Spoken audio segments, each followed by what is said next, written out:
Once upon a time, there lived a witch who slept in a forest of thorns for 1,000 years. One day, a handsome golden-haired prince found her, but he was too young.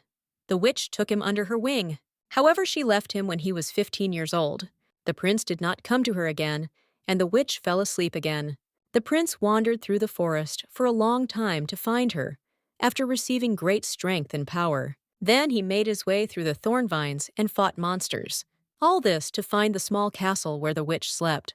The prince, who had not seen her for 10 years, was so happy that he burned down the forest and her house. And after that, he proposed to her, and they lived happily ever after. That's the end of it. Ariel thought this story was about her. The blonde confirmed this, and after that said that he loved her so much that he wanted to destroy her. This is Rickert Cedric von Delium, who is the Emperor of Elysium. He is also the same prince who was raised by the witch. Ariel Ashildr. Louise Arundel is the witch who raised the prince. The emperor did not understand why she could not choose one thing, and believed that she did not want to be destroyed so much. Ariel suggested that they just say that they love each other, but she is not sure that they will be able to live happily ever after. The emperor noted that he could not guarantee that she would like the process, but that was his final goal. The witch said that the process was also important, but the emperor did not think so. The girl demanded that he answer normally, and so began to hit him with a pillow. The emperor jumped away from this. The girl said that he should say what he was going to do. Rickert remained silent for a while, and did not understand why she was so interested in this. He noted that you can just wait and see everything for yourself. The girl would like to know when everything went wrong. She lived in the eastern monster forest, in a cozy and precious territory. This was until the emperor came to wake her up and take her away. It is even strange that this child managed to become the ruler of the country, but when she entered the outside world, then the woman realized that 1,000 years had passed. Ariel had no idea where they were now. The emperor dragged her into the palace without even giving her time to get used to the new world. Her appearance caused real chaos. The emperor brought some village girl, so everyone started talking about it. There were rumors that she was from the eastern monster forest and lived somewhere on the outskirts of the capital. At first glance, she seems so clumsy, and she is some kind of ignoramus who does not understand the world around her. It's impossible not to overhear the conversation when they discuss her loudly. Ariel has only been here a short time, so she doesn't yet understand how this world works. Perhaps she seems stupid for asking questions. Maybe it's all because of this that she's illiterate. That's what the rumors were. She ended up in the yard, but she can't even read. It's completely unclear where his quantity brought such a stupid girl. But Ariel thought it was unfair because she was Princess Ashildr. She is the great sorceress of the kingdom of Arundel, and now they call her illiterate. But in this world, the writing system has changed, so it is unfair, and she has no one to discuss such injustice with. Then someone pushed her. It was the servant who brought in the fragile things. They carried cultural treasures that had been evacuated from the monster forest. Then, when the girl heard this, she realized that these looked like things from her house. They couldn't believe it because they saw the language of the ancient kingdom of Arundel there. These were magical books, so they believed that ancient magic would be revealed to them. They needed to start researching right away, and His Majesty didn't just destroy the forest for no reason. This book looks familiar. I think it was in the hut. So the girl realized that this was her diary, which she kept when she was 15. The girl who was dragged out of bed threatens to reveal her shameful secrets from 1,000 years ago to the whole world. These men drove her away because they were very busy and she was blocking their way. But then they realized that it seemed to be the woman that Her Majesty had brought in. They were shocked that the guests were so uneducated. But the girl is not a stupid village girl. She is the princess of a magical kingdom, even though they fell 1,000 years ago. The problem is not even that it's her diary that is her dark past. They were simply delighted when they saw the ancient runic symbol, which means the great sorceress Ashildr. This handwriting is definitely her writing, so this is a great discovery. They repeat the same thing they can believe that they have found the records that she forever. But these are the dark corners of Ariel's past. This life is doomed, so it is very interesting whether it is possible to reincarnate or return to the past. Such were a couple of days in the palace. She had no idea where to begin to unravel this knot. And when it all went wrong, it seemed to have happened about 15 years ago. Ariel was sleeping as usual, but while she was sleeping, someone came to her. She didn't understand who it was. She saw that he had light hair. This boy looked like an angel. He was surprised that she was alive. The boy presented her with a knife and noted that he was simply wondering if she would wake up if he stabbed her with the knife. It is completely unclear what is happening and why this crazy child is doing this. Ariel told this child that if he stabbed her in the neck, no one would wake up and she would simply die. First, she needs to deal with this dagger.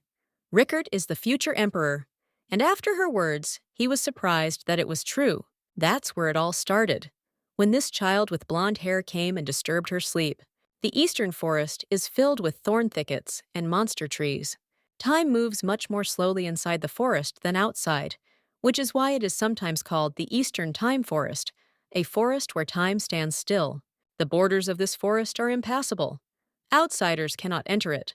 Ariel Ashildr, Princess of Arundel and Great Magician, spent many lonely years in this forest, and there was a seal on it that kept her imprisoned for over 100 years, but she almost always slept, so time flew by for her. Ariel woke up every time the forest seal weakened, but it didn't last long, so she didn't have time to feel lonely.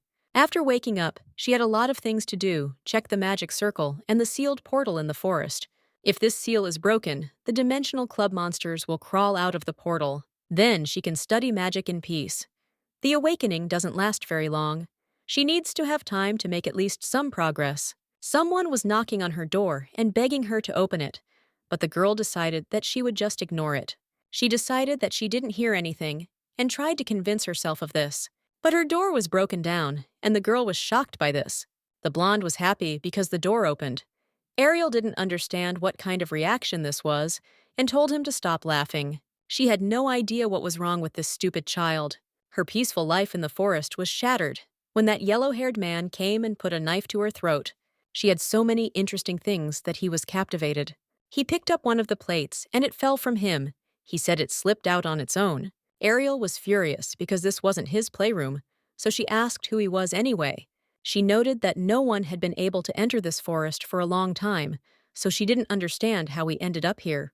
The boy noticed that his mother told him not to talk to strangers, so he turned away. Ariel was simply furious. He imagined a knife to her throat. He did not want to talk to her.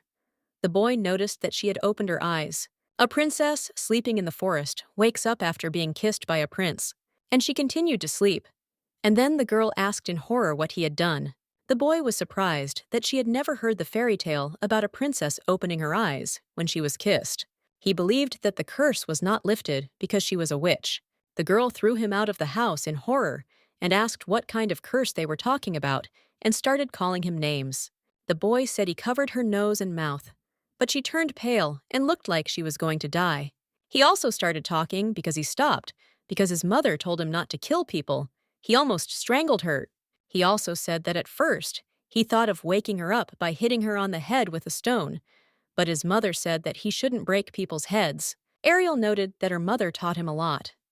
It sounds strange, but that's why he took the dagger, because the boy thought that she would wake up from the pain in her neck, but she opened her eyes earlier. The girl repeats again, a dagger in the neck can kill, and his mother told him not to kill people. And he even beams when he says this. It's very good that she woke up. She almost died in her sleep. It was too miserable a death for a great magician. She didn't understand where he went again. It would be better if he just went home. Rickert said that this place was filled with the magic of the great sorceress Ashildr. Ariel was surprised to hear that her magic could be felt here, as she thought it was impossible. The woman decided to ask if he knew Ashildr and her magic, and did not understand where he heard it from. In the world outside, hundreds of years must have passed, during which time all the following disappear. So he also realized that the magical power in the forest belonged to her. The boy said that ancient ruins and magical artifacts, he saw magic circles in which Ashildr's power remained. Now it was clear what was left behind. There was a lot of her power in this forest. Rickert noted that they said that time had stopped in him, and it was believed that this was the reason there was much less power in artifacts. Ariel realized that the magic of this forest surrounded the child. It looks like it's welcoming a powerful wizard. After that, the boy said that it was time for him to leave. The woman was not even surprised. Rickert said there was nothing much to do here. Next time he would bring toys. And after that, she used the magic circle to teleport. The woman could not verify that he had actually used the magic circle. This is the one that only first-class wizards can use. maybe he is just a genius, and she thought about it in order to make him her student. But she still decided to give it up, because he doesn't come for long anyway, and therefore she won't pay attention and won't think about him. She also told the tree to stop the intruders and not pretend to be a simple tree. After which this child came to her again. He has such a strong presence that she cannot help but notice. He was glad that she was awake again, but Ariel didn't understand how he got through the door. It seems he has some skills, but the boy said that this monster tree just helped him. Ariel now realized that it was true, but she had asked him to stop the boy not to tear down her door. Ariel asked why the hell he had torn out all his branches in the first place, but the boy said that this was not so, and he almost fell when he ran. She caught him on a tree. The girl was surprised that you had a monster, but the boy said that he simply caught it, but she hoped he wasn't hurt. The forest loved this child. He usually reacts badly to any strangers except this boy, and she feels a huge magical power in it. It shines so strongly that any person who feels magic will start rubbing their eyes from the brightness. Although she is considered an archmage, she can now understand that the forest is interested in the magical power that overflows it. But this tree is a traitor. They should drive away violators and not play with the child. The boy suggested the tree to play on that vacant lot. Ariel began to say that this was not his playground. She noticed a wound on his face and realized that it was unlikely to be a wound from playing. It looked like a blow or a cut. It wasn't very fresh, but she realized that someone was beating the child on a regular basis. Hope, dear, he looks healthy. There are definitely rich families, but he looks kind of beaten up. The boy said that there was a magic circle in the garden, but it had to be the size of a large mansion or castle. The only people who could harm him in such a house were his family, parents, brothers, someone close. But why should she even think about it? So Ariel decided that she just wouldn't create misunderstandings without a reason. It's just a puppy, a golden puppy, a dog that came to play in her yard, a dog with light fur. So she decided to continue ignoring him. It didn't matter whether the boy was hurt or not. But she couldn't help herself and looked back. And then the boy was glad that she was looking at him, but she began to say that it was not so. But the boy was sure that their eyes met. The child will grow up and forget about this forest. She thought that soon everything will calm down again. But this is not so. Someone touched her door, and she decided it was the boy again. When she saw him, she was in complete horror and asked what had happened to him. She couldn't ignore his wounds anymore because he looked just awful. A mother and child from the imperial palace, where everyone ignores them. The maids decided not to greet this young gentleman. After all, he is the maid's son. It was better to pretend not to notice him. No one dared approach the prince, whose existence hung by a thread. Then another prince came up to him and called him names, saying that he was still just as stupid. This is Frederick Brian Vandelium, who is Cedric's half-brother. He asked where to hit him today. It was Brian, who was born only 5 months earlier. The woman realized that his older brother had beaten him, but she couldn't think that someone could be such a baby, because he was so beautiful, and she needed to at least protect his face. She thought that such beauty could not be destroyed. He did not have even the slightest sense of aesthetics. The boy said that he killed his horse. Ariel thought she misheard, so she asked again. Cedric said he kept pestering him, and he wanted to kill him, but his mom told him not to. The woman she did that, he really did not kill his brother. He noted that it was true, and he just wanted to hurt him a little.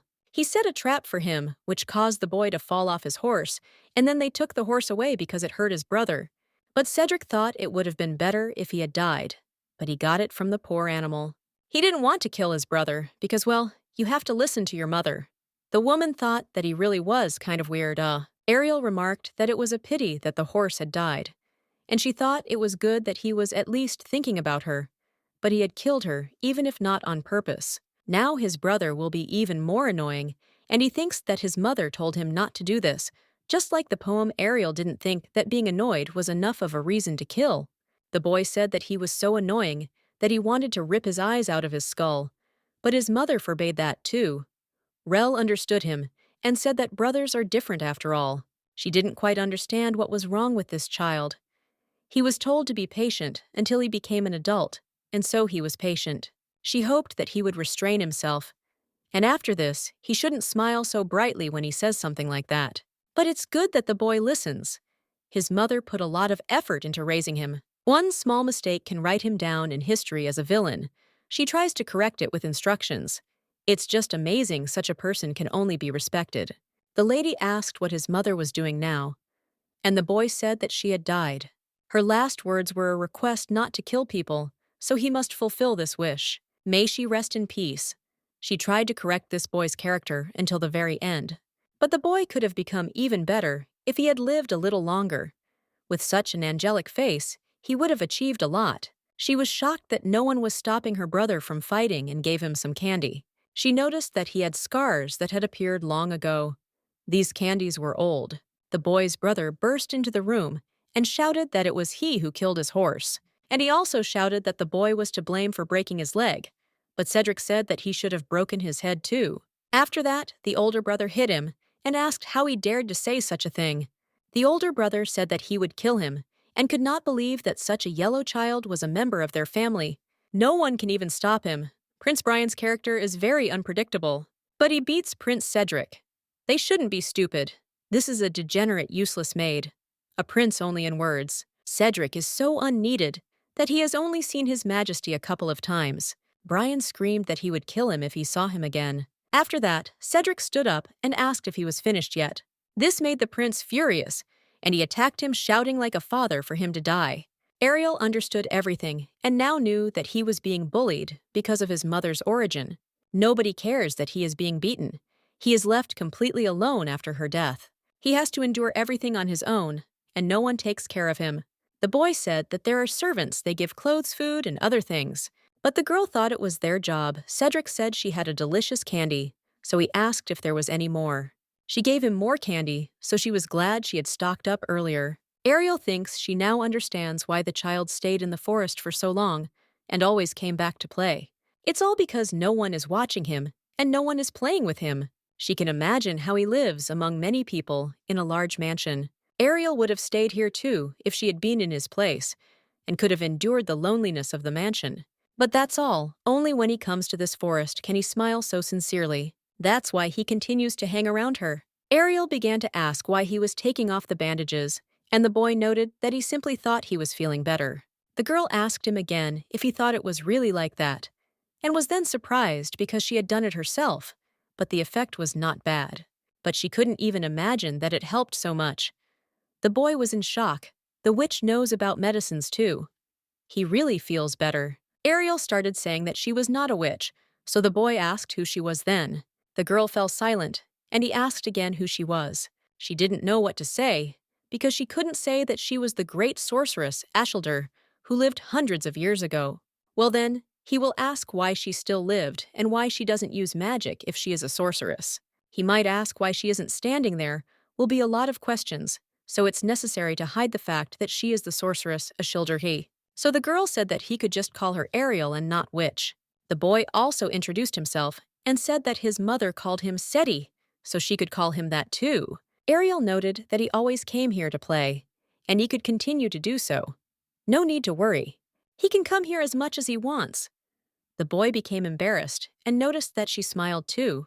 From that day on, almost nothing changed. Seti often came to the forest to play and played by himself as before, and he kept coming back with bruises from fights. He was hurt again, and he said it was nothing. But Ariel decided that she shouldn't talk nonsense. This life with a child is temporary anyway. She didn't study medicine, but it was worth trying, and then she could make a more effective medicine. It was a fleeting moment. The child will lose interest in this place, never to return here again. They will be together until it happens, and she can help him not to get hurt early. She can treat him so that he heals faster. She wished he would not feel any more, no matter what wounds he received. She thought she could take care of him in any situation, without harm to either of them. However, one day he returned and was covered in blood with a knife in his hands. She didn't understand what happened, but the boy just looked at her and smiled. Ariel didn't understand why he was like that. What he did, he looked like a maniac, and why he had that expression on his face. He was so smug. She asked him where he got so much blood from, but the boy said that it wasn't his blood. The woman said that she knew because there were no wounds on him, and she did not understand how he was in such a situation. Maybe he was just hungry, because the boy asked her if there was any food. Then he noted that it was all because of his brother. The woman began to believe that he simply poured blood on him because he was quite a child. He mocks, hits his brother, Cedric said that he was bragging about the new horse. He called him and said that he had a new horse. He thought that the boy would kill this one too. A servant came up to them and began to tell His Highness that this horse had not been trained yet, but they'll take care of everything. But Brian said he took the biggest one on purpose because it's dangerous. After this, the horse came closer to the boy, and his brother thought that he was quite scared. After that, he hit the horse on the back, and it went wild. But when it started attacking the boy, it started bleeding from an artery in its neck. The servants did not understand at all how this was possible and how it happened. The boy noted that there was danger and asked what to do because another one had died. Cedric told his brother to take better care of his pets. This is where Brian got really scared and wet himself. He ran to his mom to complain. The woman realized that this meant that first, he imagined a dagger to the man's throat, and now to the horse. The boy said that it was simply dangerous, and he could have died. After all, he was still a child and could have been scared. So the woman said that he was right, and he needed to think about his safety. He could attack first if his life was threatened. Cedric was doing this for the first time, so he wasn't aware it was better to move away so that the blood wouldn't get on him, and Ariel told him not to think about such things as how to become better at murder. He is not a criminal. Others should think about their behavior. And now she offered to bathe him. She knows he has problems with his character and behavior, but she is an exception. She should not be attacked. Even though she is not responsible for him, she needs to protect her neck because there is no point in teaching someone else's child. But she tries to wash him off, but she does not wash off her. It's a good thing she still had Daniel's clothes. She almost made him walk around in just a towel. She was shocked that no one cared that he was walking around covered in blood. The boy said that his servants were usually busy, so no one came. The woman began to explain that he was simply being fooled. Cedric said that Ariel was frowning again, but he was fine. The lady did not understand at all how he could be okay. Meanwhile, outside the window, the tree was already waiting for the boy. He almost forgot that the monster was worried about him, and that's why he said that he was fine. Mom warned that after her death, people who got close to him would have ulterior motives. She said that no one would do anything for him for free, so he needed to be careful. Ariel believed that this was indeed true. Mama Sidi was very worried about the time when she would leave him alone. Let's go in all the memories. There remained traces of her upbringing. The child was left even without his helpless mother, so it is completely unclear how he will cope with the cold in people's hearts. He must be careful, suspicious, and prejudiced. It's the only way he can survive into adulthood, but they can't even imagine how lonely he feels in the process. She said this with the understanding of what it would lead to Mom, who leaves her little child. She could only talk to him with tears in her eyes. She probably couldn't calm down in peace because she was so worried about him. It would be easier if his personality was simple and straightforward, but he was born a man who can cause doubts in the souls of even the most indifferent people. Ariel said that he was handsome, and the boy was surprised and asked again. The lady was shocked that he had never been told such a thing. The boy said that he had simply always been called ugly. In principle, this is true.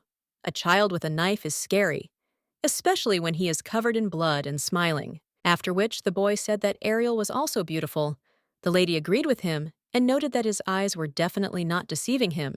But the boy said that he was telling me about her face, so the lady told him to return her praise. Cedric just wanted to say that she has a colorful aura around her, and it's beautiful. Only Ariel has these colors. They spin and shine.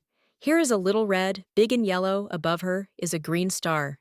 They all glow so beautifully. The woman was shocked that he could see them. It looks like he has magical eyes. That's the sign of a great wizard.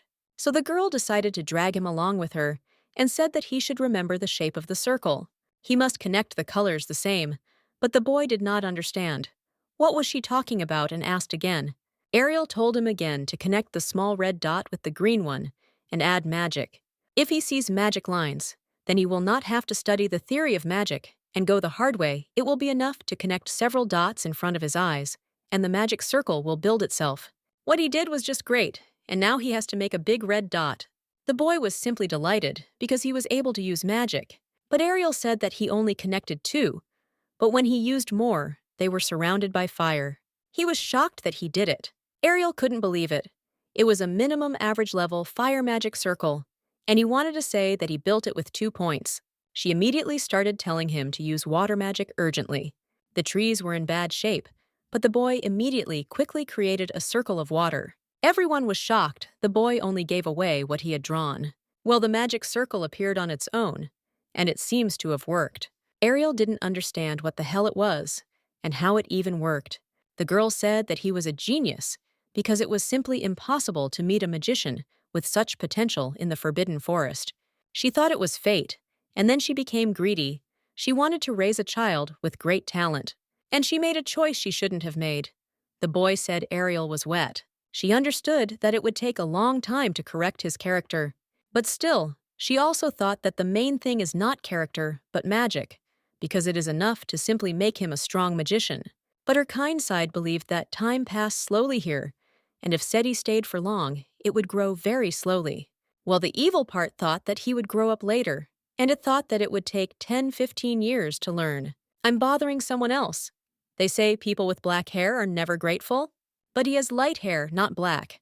Well, everything will be fine, so it's better to wean him, wash him, and then he will become even more beautiful. The boy wondered what Ariel was thinking about, because she was mumbling something under her breath. She asked Seti if he wanted to study mine. I'll have to teach him. Still, she decided that the future she would sort it out later, and everything would be fine. This is about the wrong decision based on insufficiently reasonable judgments. The boy was surprised and asked again if Ariel wanted to teach him magic. She said it would be fun and something to write about. He would become strong enough to defeat Brian. She just waited impatiently for his answer, and the boy didn't even know what to say. Seti said that if Ariel wants it, he will try it. He thinks Brian will resist anyway. That's great, and then next time she'll give him some advanced book. We need to go down to the basement. The boy smiles again very brightly. However, the boy noted that she was really good at it. Ariel thought about which book to choose for him and collected several.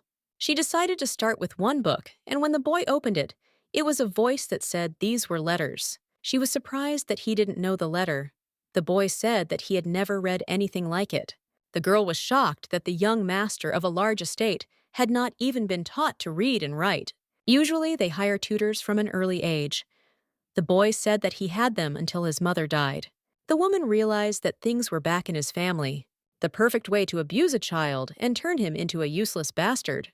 They do not teach and excite him, so that he cannot escape anywhere, even when he is an adult. So Ariel decided that she had to ruin this plan. The lady said that they would study hard, and he would become a very smart magician. He could just trust her. She asked him to wait, because she could look for basic books to learn the letters from. The boy said that he knew modern letters, but not the ancient language that we have for thousands of years, and she was trying to teach him that. It sounds fun, so he decides to give it a try. There are a lot of books in the basement, so she comes, but she's not sure if there's anything basic. Then she found a picture book and decided that it wouldn't cover everything she needed, but it would be useful so she could give it a try. It's not at all clear what Daniel was thinking when he assembled this in the magic lab, but she still won't understand the idea. Then the boy came into her and asked who Daniel was. She mentioned her when she gave him clothes, so he wants to know who she is. He thought there was someone else here, but the woman denied it. She said that there wasn't any more because he died a long time ago. So this is the basement, and there are a lot of books in here. There are things she doesn't usually count, like picture books. And when they figure out the base, she will let him read everything else.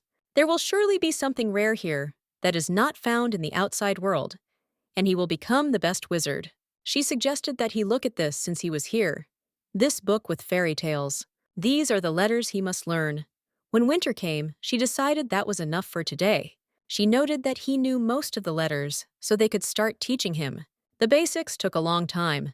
Cedric said that he sees magical power that others don't, so he thinks it's enough to just memorize the magic circles. The woman did not understand what he was talking about. Of course, with such vision, it was easy to start, but he would not receive deep knowledge. If he understands the principles of magic, he will be able to use them, create new circles, and quickly memorize existing ones. There was a huge difference between spell groups and understanding the principles, and he shouldn't think that magic was that simple. The boy noticed that she was some kind of fanatic, although she herself did not use it. It is unclear why an archmage cannot be a fan of magic. He said that if they were finished, then he would go, but the lady asked him to stop. She told him to take the book because it contains simple magic circles. It would be great if he looked at it. He can take it with him and read it in his free time. The boy realized that it was like a gift for him. Ariel was surprised and noted that she had asked him to study and he could take it if he wanted. The boy was happy and smiled because now this book was his. He was very happy that it was his book and said that it was very beautiful, and he liked it very much. It looks like it. It looks like it's the first time he gets something like that. Now the boy understood how much he could increase today. But here are ancient magical symbols from the kingdom of Arendal. He doesn't sense Ariel's magical powers, but she has deep knowledge enough to teach others. The girl who slept in the middle of a forest, filled with magic. She lives peacefully with monsters, understands the ancient description, so he is very interested in who Ariel is. The more he learns about her, the more curious he becomes. It's like that curiosity that Mom talked about. He wants to know more. He wants to know everything about Ariel. And in the middle of the night, someone entered his room. When the boy woke up, he was still sleepy. He had read a little yesterday. Well, then he saw that the book was gone. He needs to find the service that is responsible for this room, because he could see the book. Meanwhile, the servant said that he noticed another thing when he entered the room of this prince. Brian believed that he had stolen the book, but he didn't understand why. It was the book that Ariel gave him, so he got angry. They noticed that the boy was looking at them with a murderous gaze. Brian didn't understand at all what to do because he was very scared. His little brother looks like he's about to be killed. He was scared of killing the horse, so he was still afraid. He turned around and immediately ran to his mother, but Cedric screamed at him to give him his book. Then a knight came up to them and asked what had happened. Cedric said that this man stole something from a member of the imperial family. The knight promised to look into it. A probationary period, a pay cut.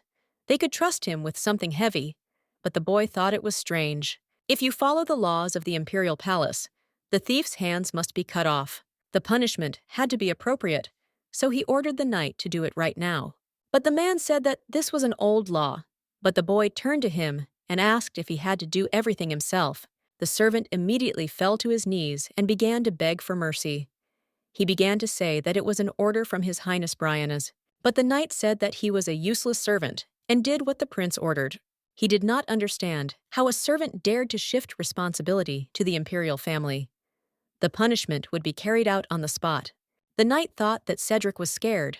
There was also blood around, but the boy said that he was not scared. The maids began to say that he did not blink an eye either, and this scared them very much. They did say he was a bit weird, but now he's completely different from normal people. Then the boy turned to her, and she simply looked at them. He was thinking about how he could return this book. He was not like other children from birth, and this is not the first time he has heard such conversations. Cedric showed almost no emotion and could not distinguish between good and bad. Rather, I didn't know in principle that there was a boundary between these concepts. His mother, who tried to pay attention to his surroundings, was always worried that he would be separated from ordinary people because of his differences, so she held him back, taught him new things. They were together with the cat, and Mom said she liked him because that's how they behave with people they like. This made the boy smile. His mother sat with him, and the cat purred. People don't do that, only cats, so he shouldn't repeat it. When they were walking, the boy told his mother that cats were strange. They were small, covered with soft fur. Mother noticed that they were cute, and he could pet them and call them cute. He could do it the same way she did with him. The boy asked, "What about the flowers?" because they were also small and soft, and it looked like they needed to be ironed too. The mother smiled and said that it didn't work that way, but the boy didn't see the difference. The woman did not understand at all what to do with this child. He had a long journey ahead of him, but the cat, which was not accidentally encountered on a walk, was dead. Mom said it looked like a horse had run her over. And the boy said, "Cats are cute, you should pet their heads." He tried to pet the cat, but his mother said that he shouldn't. The dead are buried and mourned. The boy was surprised and asked about it again. After that, they buried the kitten together with his mother. Cedric did not quite understand what sadness was. But cats are beautiful flowers too, so he decided to leave them here. Mother said that this was true. He should also continue studying. Cedric doesn't understand yet, but over time he will learn to perceive big emotions. The boy stood out from other children, but his mother still tried to teach him everything. She said that you can't kill people without reason. You can't hurt them. You can't show your talents to others, and must hide until he becomes an adult and build up strength to survive. I need to think before I act. I need to be impulsive. I need to restrain myself. The boy said that he understood, so she could rest. Mother told him that she loved him very much and called him her baby for the last time. She closed her eyes forever full of regret. At the funeral, he heard her tell him that she hoped that one day he would experience all the emotions. And then he will find for himself one person in particular, someone dear enough for him to value him and become greedy. This was her last will. After her death, the whole world turned gray, people without flowers. He was not interested in anything, he was not happy. After his mother died, he became even darker, and he doesn't know what could be dear to him and whether he wants anything at all. With such thoughts, he wandered around the palace, no one paid attention. Then he went out into the forest and found there an old magic circle on the edge of the imperial palace garden. He was curious about this circle in the abandoned part of the garden, where no one goes, and thought it was broken. He senses Ashildr's magic, which is found in artifacts.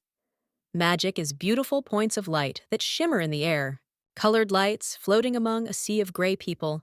His magic is drawn into the circle, and he begins to act. After that, he found himself in an unfamiliar place and did not understand where he was.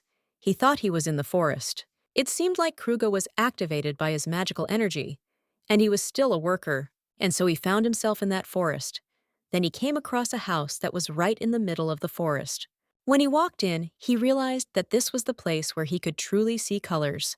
The world had always been gray, and only magical dots could be different until he met Ariel, who was not like other people. The magical energy surrounding her glowed brightly, but she was asleep. This girl was incredibly beautiful, and she was literally shimmering. He really wanted to see how she moved. He wanted to see her eyes. He was interested in what color they were. He would see when she woke up, so he decided to wait here. He was so interested, but for some reason she sleeps for a very long time. He thought she was too tired, so he would have to wake her up. He took the stone, but then he remembered that his mother told him not to hit people on the head, so he better go home. He wondered if she was awake, and then the monster started touching him. He turned to the tree and asked if it wanted to say anything, since it looked like he was a monster pretending to be a tree. In the east of the empire, there is a forest that is teeming with monsters, and time has stopped in it. No one could enter there, various legends were composed about it, and that place often appeared in children's fairy tales. Thorny vines and monster trees. It seemed he was in the eastern forest. Perhaps time has stopped, because the forest is filled with Ashildr's magic. The relics in the imperial palace don't come close. He turned to the tree and told it to move, because it could move. He asked who he was, and believed that he was created by the sorceress Ashildr, and she created this forest too. He believed that this tree knew the woman who was sleeping in the house. He thought it was Ashildr. Although that was unlikely, he would have felt magic in her, but there was none at all. Cedric's eyes can detect magic in other wizards' bodies. A magical forest with monsters where time has stopped. An unknown sleeping woman, he had seen something like this before. This is a fairy tale that my mother read to him. There was a forest of monsters where time does not exist. There was a sleeping princess and a prince who had to defeat the monsters to save her. He thought there about how he could wake up the princess, and then remembered that there had to be a kiss. The boy decided that he would succeed, so he quickly went to this house. He kissed her on the forehead, and she thought there that if the prince kissed her, she would open her eyes. He is a prince, so the princess must wake up. But she didn't wake up, which means she's not a princess. The boy had already begun to believe that she was some kind of witch and did not understand how to wake her up, how to make her open her eyes. If he couldn't hit her on the head or strangle her, then a little pain would wake her up, so he decided to stab her in the neck. He had already pointed the knife at her neck and thought that it would be better to cut the skin rather than stab. The blade is sharp, it won't be easy. But then she began to open her eyes. The woman was shocked when she saw a child in front of her who was holding a knife. "He can't take his eyes off me." The woman started saying that the man would wake up if I hit him in the neck. He would only die. Golden, a deep golden color that you could drown in Ariel's eyes, were golden. She started screaming at him to put the dagger away. The boy remembered his mother's words that someday another person would appear in his life who would make him greedy. That day, he desired something for the first time. Cedric turned to Ariel and asked if there was any magic for the smell of blood. She wasn't even surprised by such a question, so she asked him what happened. He said it was just a problem with Brian's servant. He stole the book Ariel gave him to give to his brother.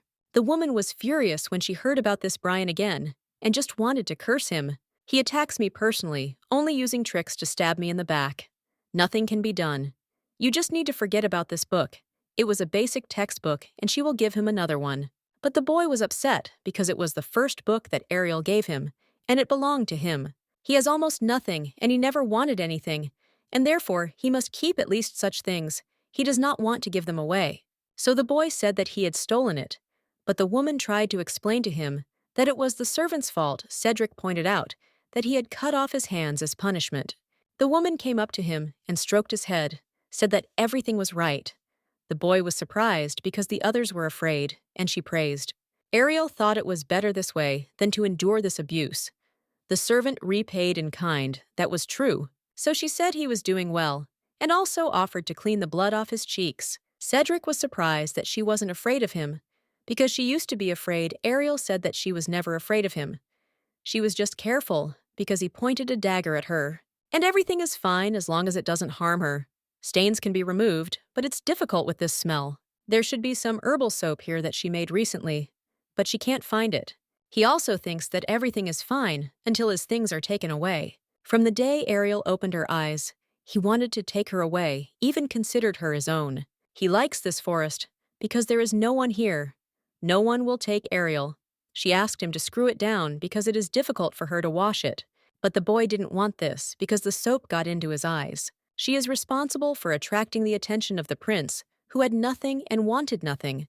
So Ariel should not leave him and take herself away from him. The Imperial Palace Magic Tower.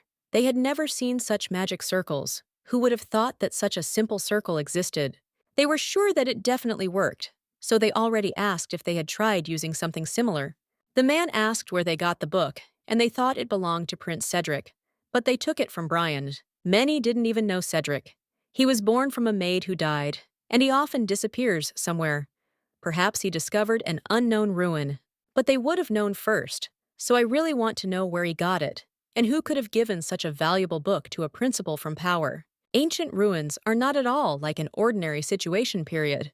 A man named Ansel Price, the second son of the Price family apprentice to the Chamberlain of the Imperial Palace, informant for the Seekers of Truth. He said that he came with a report and said that he checked the book. It belongs to a kingdom that disappeared 1,000 years ago, but it is untouched by time. The owner of the book is Prince Cedric, but he doesn't know what to do. The lady asked him to follow him. She did it secretly and acted according to the circumstances. The gentleman understood her, and bowing said that everything would be done. Cedric was understood, and they believed that they were hiding well and were not noticed. While the boy saw everything, he came closer to them, and they were very scared. They started running. He watched this circus. This irritates him at one glance. It is clear that these are the tower's magicians. It's so casually pursued, and maybe Ariel's book was so amazing. Brian is furious that the magicians took his things from him. Because of them, he will have to be more careful moving into the forest, because he doesn't want to get caught out of nowhere. But again, he felt something. Well, when I looked, I didn't notice anyone. He thought there was someone there. It seems he was mistaken, but decided to teleport anyway. The man was glad, because they were not noticed. The mages were so stubborn that he became wary. He did not know that there was a magic circle in the garden, and believed that it was a relic left by a Shildru. Teleportation circle now, it's clear that it can be used. But still, it was interesting to see where His Highness Cedric went. Meanwhile, the boy ran up to Ariel and was very happy to see her. He asked for forgiveness for not coming for 2 weeks. Some countries, people began to surround him. Ariel noted that he said he wouldn't be able to come for a few days, but it ended up lasting for 2 weeks.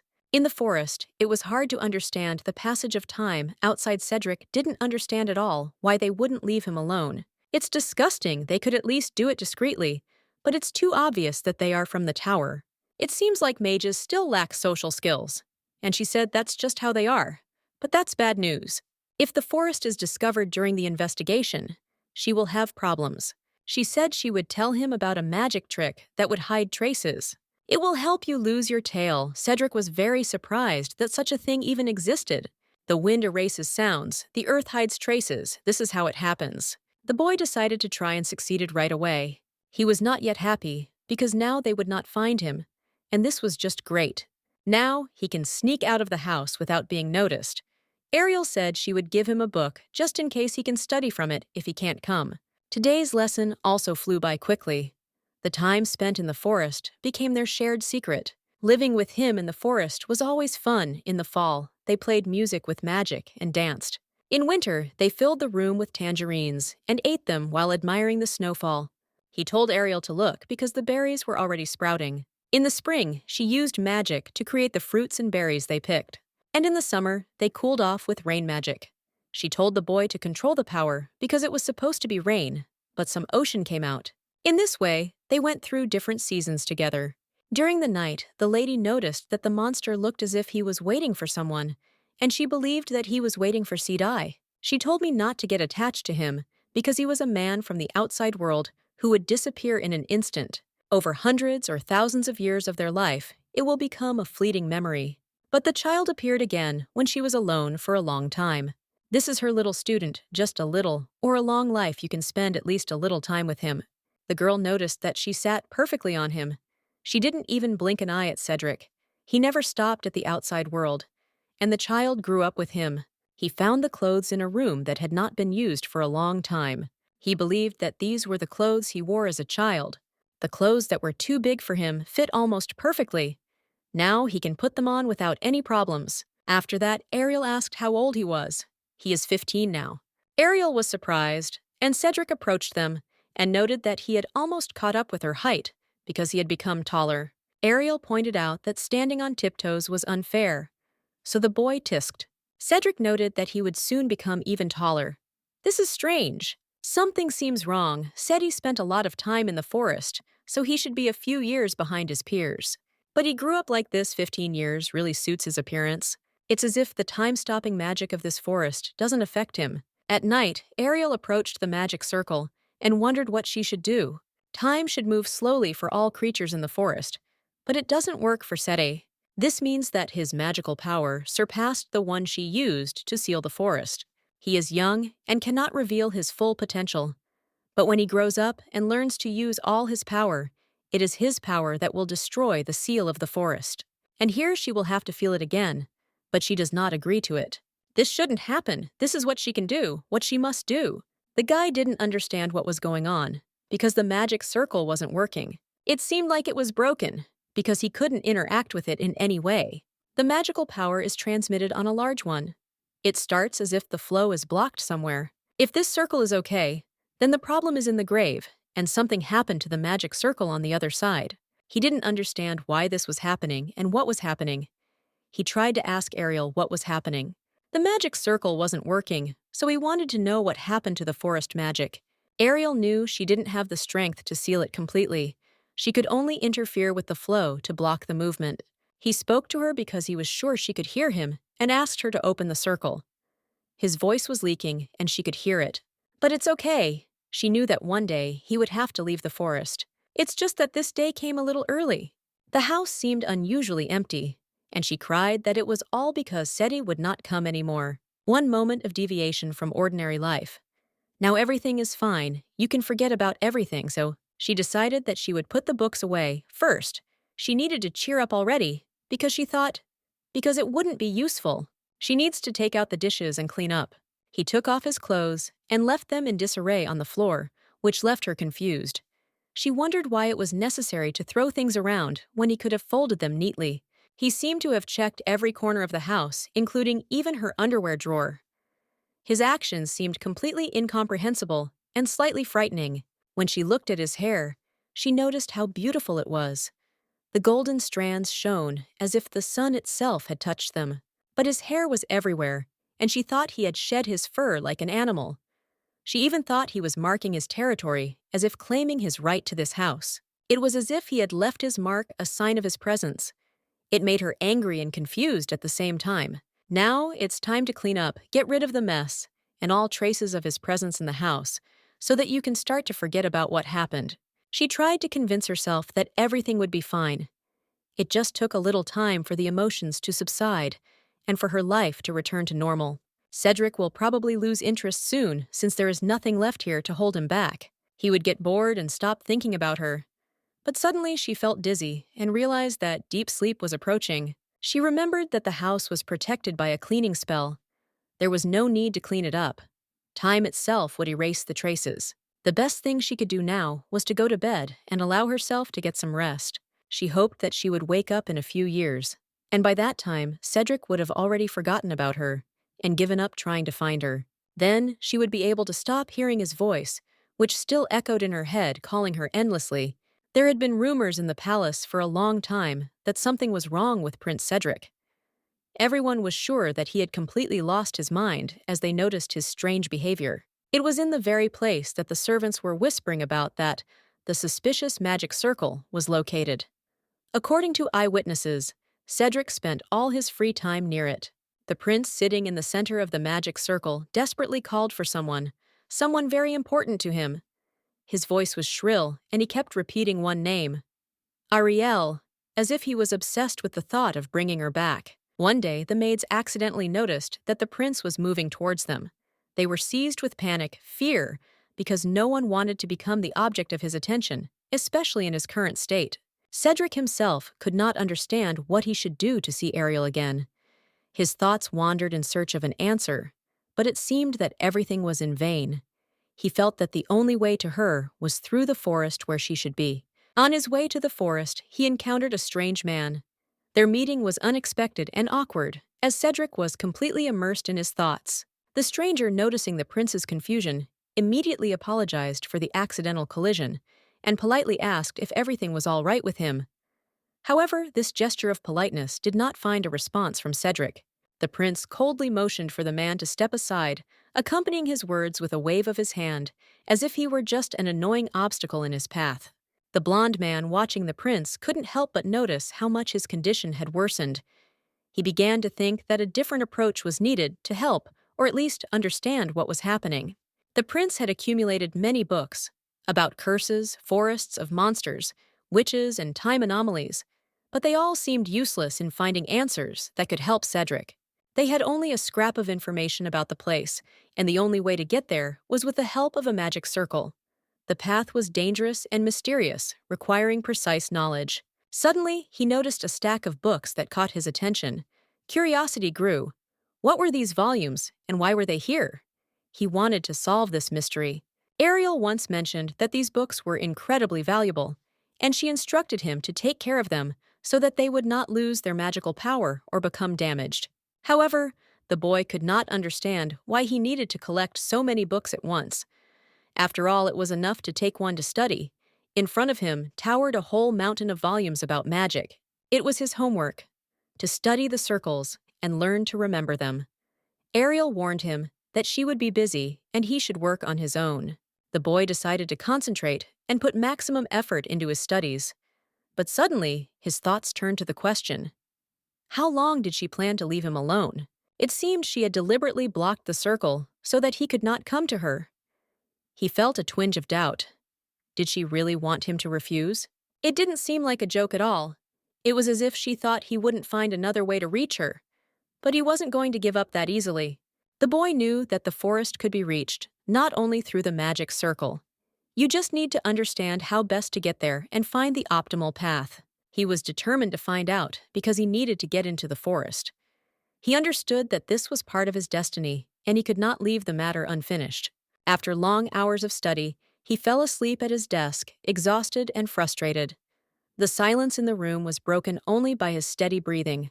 The maids, noticing that it had become quiet, began to carefully clean the room.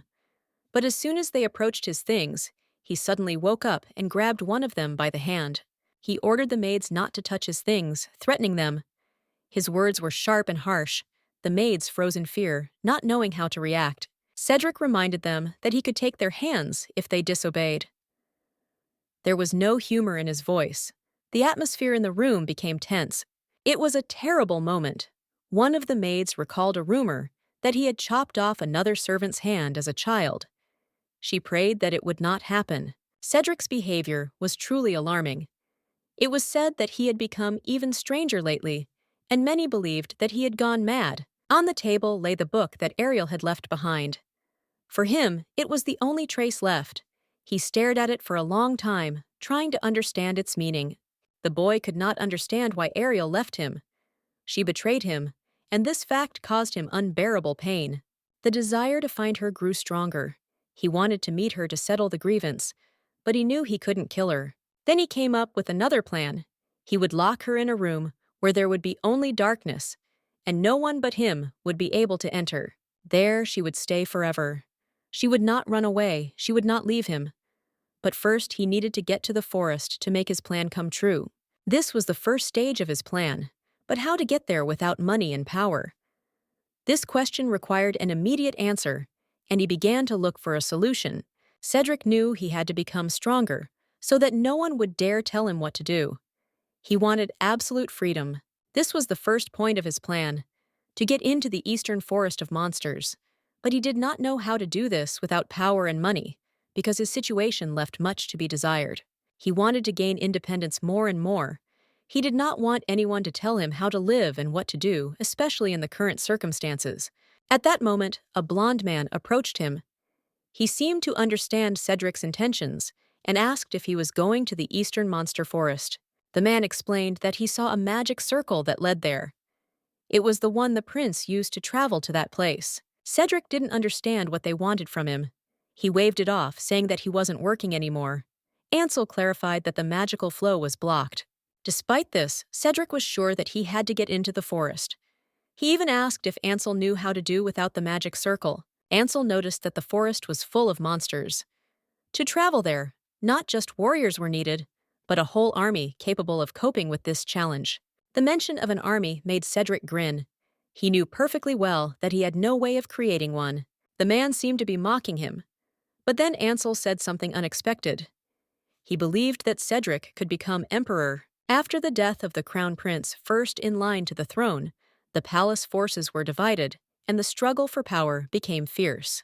The second prince had the support of the knights. The third, the son of a saint, relied on the temple.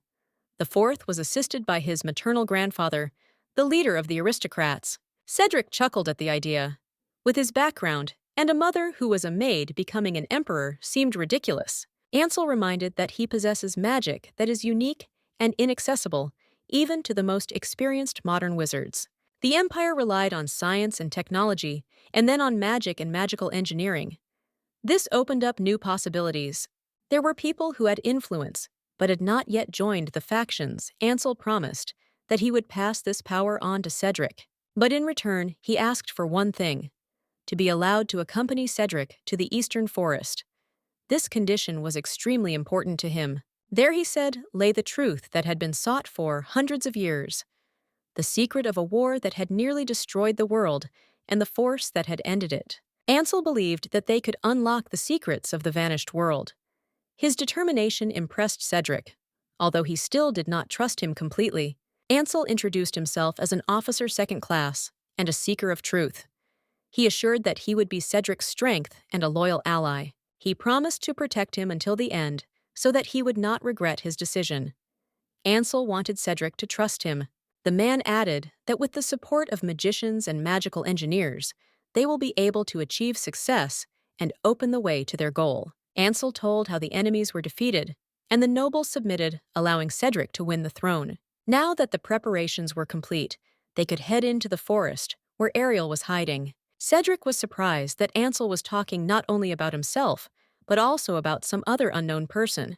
Ansel revealed that he was an officer second class and a seeker of truth. His job was to help Cedric. Ansel will be a force for His Highness, and in exchange for this, Cedric will help him in their goals. Ansel promised to protect His Highness to the end, so that he would not regret the decision he had made. Soon, they will open the way with the help of magicians and magical engineers supporting the forces of His Highness. They secured the loyalty of the knights, defeated their enemies, and subjugated the nobles, securing the throne for themselves. Cedric was able to become emperor, and Ansel did everything possible to ensure the success of His Highness. The man reported to His Highness that the preparations were complete as ordered. They can now go to the forest where Ariel is hiding. Ariel woke up and wondered how long she had been asleep. Her thoughts were that a lot could have changed in that time. When she left the room, she noticed that her house was clean and tidy. There are no traces, the seal is intact. The magic circle is still locked, which means it is safe. Ariel noticed that she hadn't seen any monsters in a long time, and hoped that they were keeping a good eye on the place. She felt that everything was okay with her, and that during her sleep, all the emotions that had tormented her before had disappeared. Her heart was no longer broken, but she still felt the need to ask someone for forgiveness. He continued to call her, but now his voice was gone, and she realized that he was no longer there. He was such a child with a beautiful smile and golden hair that had an air of innocence about it. It was her student who looked like a puppy, and she didn't know how many years had passed since they last saw each other. Ariel believed that he was already grown up and hoped that he had left home and found his place in the world of magic. The forest became quiet and peaceful again, as she was used to, and it seemed that everything had returned to normal. But suddenly, she noticed a shadow, and her surprise was no small matter. What was it? She saw a fire in the sky and realized that it was a meteor storm raging over the forest. The wind rose, and with it, stones and leaves flew, disturbing the peace of the forest. The forest began to burn, and Ariel could not understand where this fiery disaster came from. She felt that there was a magician behind this, and his power was great. His attack on the forest was obvious. This mage with powerful magic seemed to have attacked her forest with the aim of destroying its defenses, but she couldn't understand his motives and shouted at him to stop and block his magic. The monsters began to work together to try to protect the path, and Ariel hurried to run, not knowing what to do. She didn't understand the motives of this magician. She needed time, but he had already launched a storm.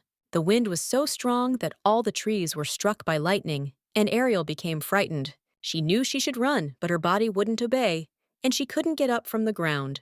In this chaos, it seemed to her that the magician had overdone it, with the power of his magic creating destruction. Cedric approached her and asked if she was okay, explaining that he was the mage who had attacked the forest. He was a man with a proud and arrogant appearance, one who was the master of everything. Ariel couldn't understand why he attacked her, and decided that he wanted to take something from her. He asked her to marry him and called her by name, as if they knew each other.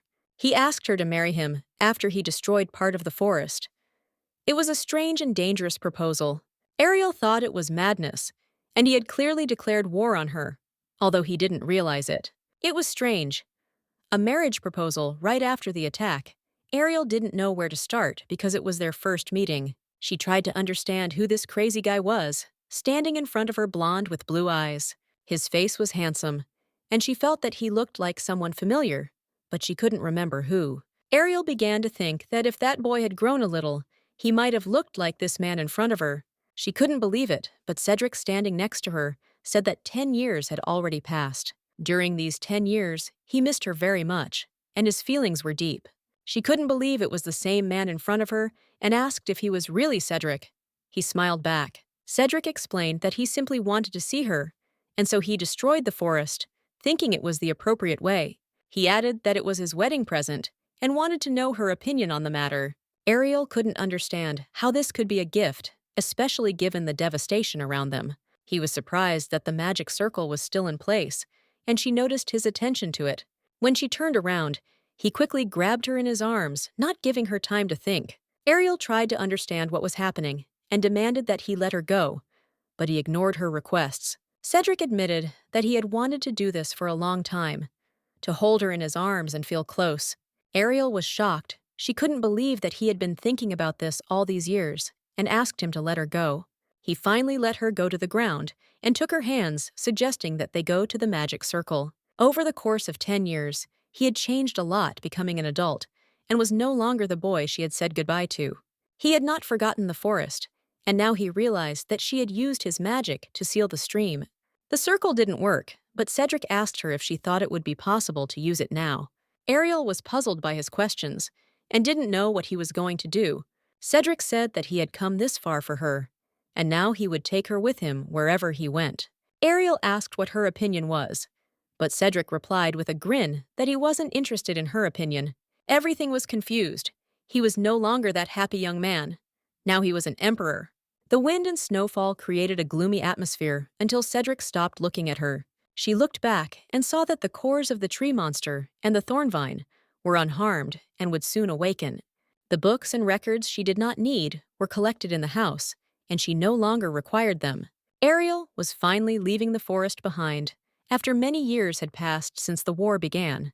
She wondered if everything would be okay with the seal and the other dimension she left behind. Cedric announced that he and the Knight Commander were going to return through the magic circle to the palace, while the other knights were to search the forest. Red, hearing this, stopped him and noticed that he was addressed as His Majesty. Soon they were teleported to the palace, and Ariel had no idea where they were. Ansel greeted His Majesty and reported that everything was ready for their arrival as he had ordered.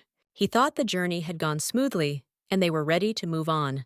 Cedric said that it was now time for them to go to the palace and begin the next stage. He asked about the preparations, and Ansel confirmed that everything had been carried out exactly according to his instructions. They could start right now, and Ariel asked why they were talking to him so politely. She began to suspect that he had become emperor, and Cedric confirmed her suspicions. He couldn't get into the forest through the magic circle, so he gathered his strength and broke through, becoming the emperor. She couldn't believe it was all that easy. To become an emperor. It sounded like a fairy tale. Ariel didn't believe that he was a prince, because he was just a kid with a rich family, and she was surprised how he became an emperor. Cedric said that a lot had happened, and now was the time for other conversations when they were safe. Now they had enough time to discuss everything that had accumulated over the years. It was a chance to talk about things they had kept hidden for a long time, finally opening their thoughts to each other. He showed her the Imperial Palace and told her that it was a place where they would spend a lot of time together, filling up with memories, creating a new world. Ariel was shocked and immediately began asking a lot of questions, trying to understand how long this would all continue and what exactly was happening in her life. He came closer to her and frankly told her that he became emperor in order to get to the forest where he could meet her and fulfill his plans. He seemed to be hinting that the whole invasion had been done for her. The meteor shower, the thunderstorm, all of that too, he thought was connected to her destiny. He burned down the entire forest. Cedric explained that now that he was emperor, he could make Ariel his empress and show her his world. The girl was shocked. She did not know what to say. Even the servants were a little shocked by such a revelation and did not know how to react to what had happened. She thought it was some kind of nonsense, because she didn't even know the name of the country she found herself in. Everything was alien and incomprehensible to her. The forest was burned, her home was destroyed, and she was left without any shelter, without clarity about what to do now and where to go in this destroyed world.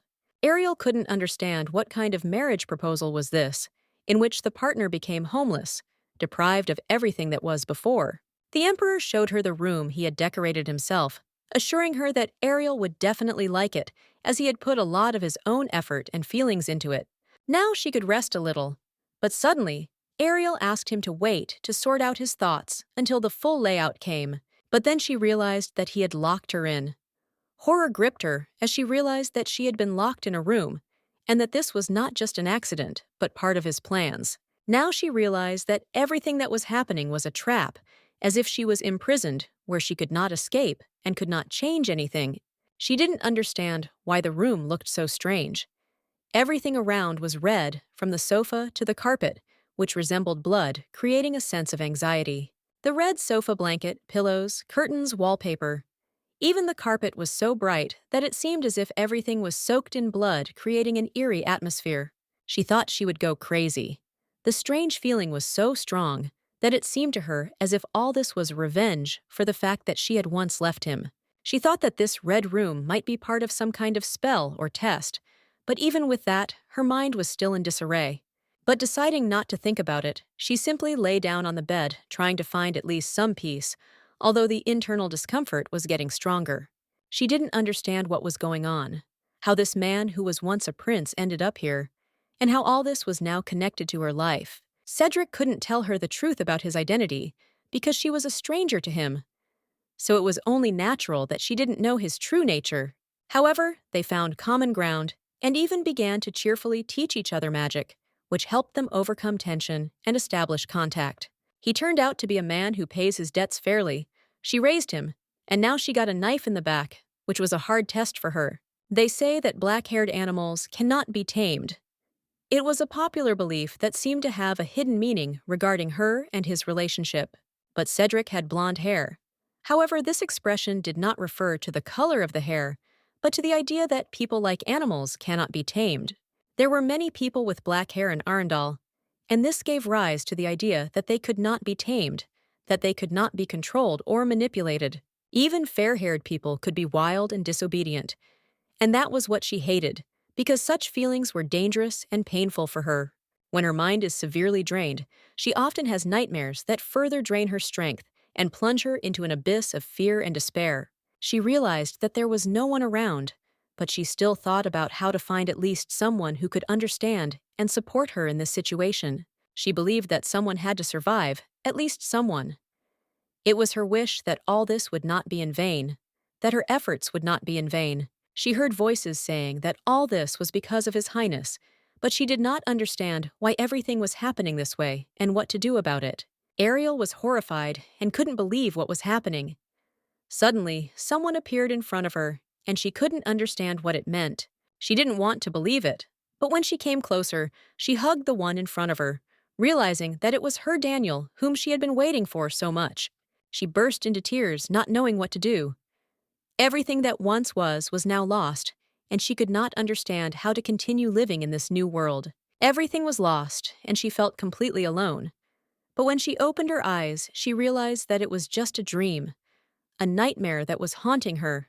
It was just a dream, and this room will always be filled with nightmares that haunt her and keep her in constant fear. Cedric sat next to her and asked who Daniel was. He didn't know how her soul was suffering, and it was a strange question for him, which shook her. Ariel was very scared and began to nervously ask what he was talking about. At that moment, she began to fall, but Cedric managed to catch her. Cedric hoped that Ariel was okay.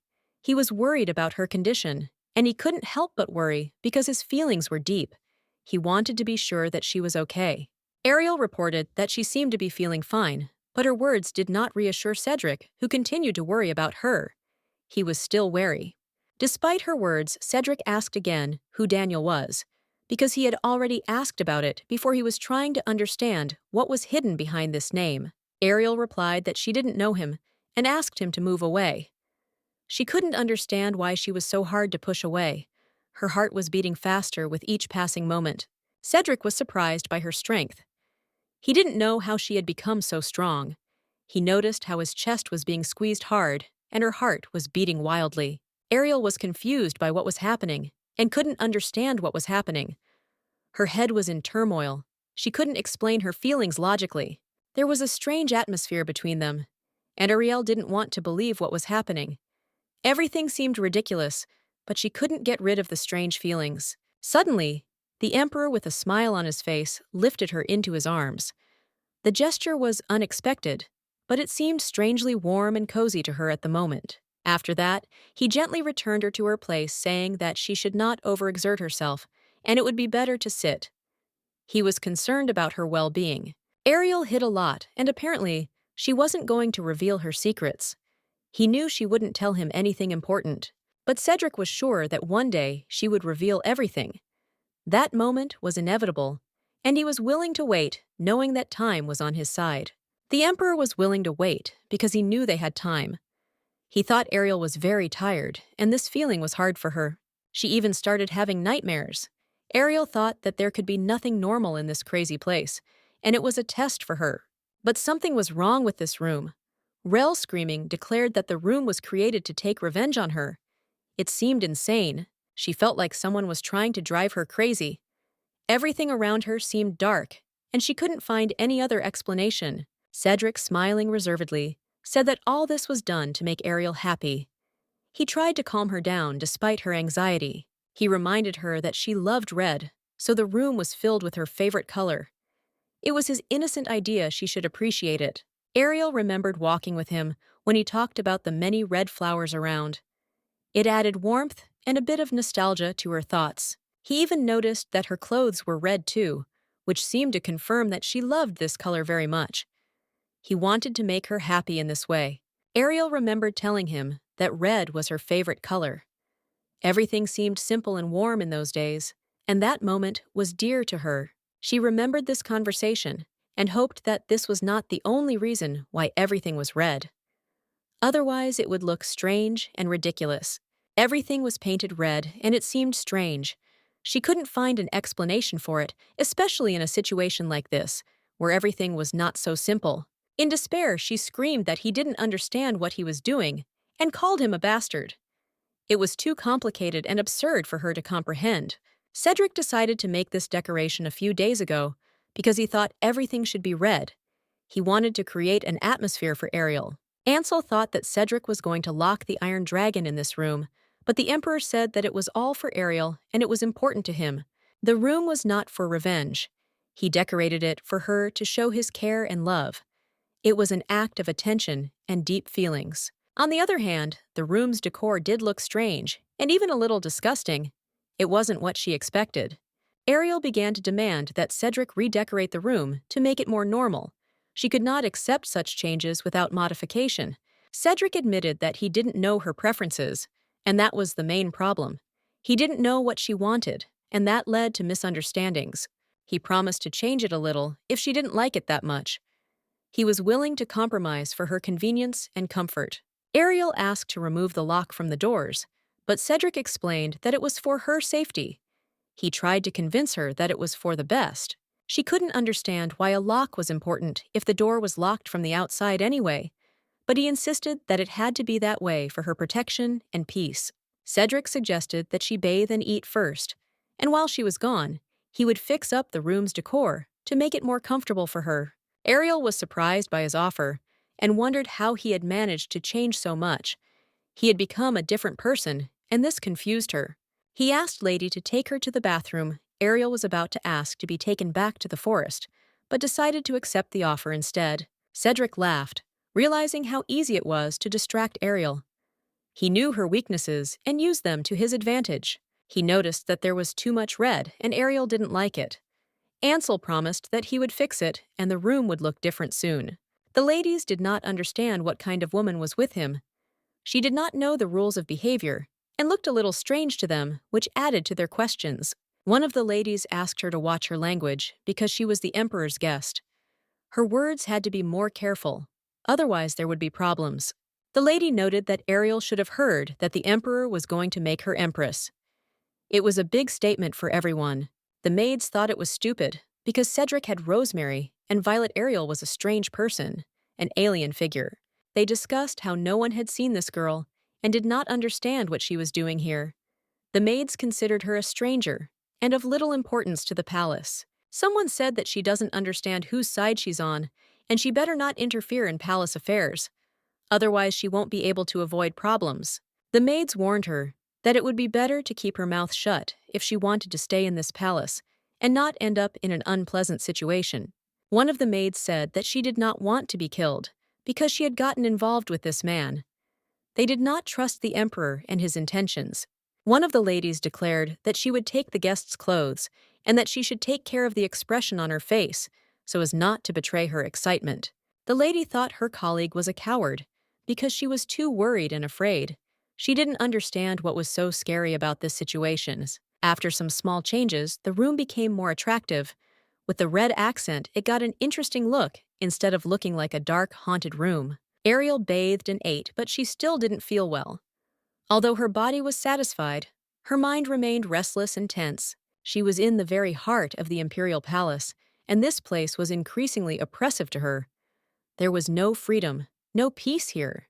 To get back to the forest, she had to go through the magic circle, or find another way. But she doubted she could find a way out.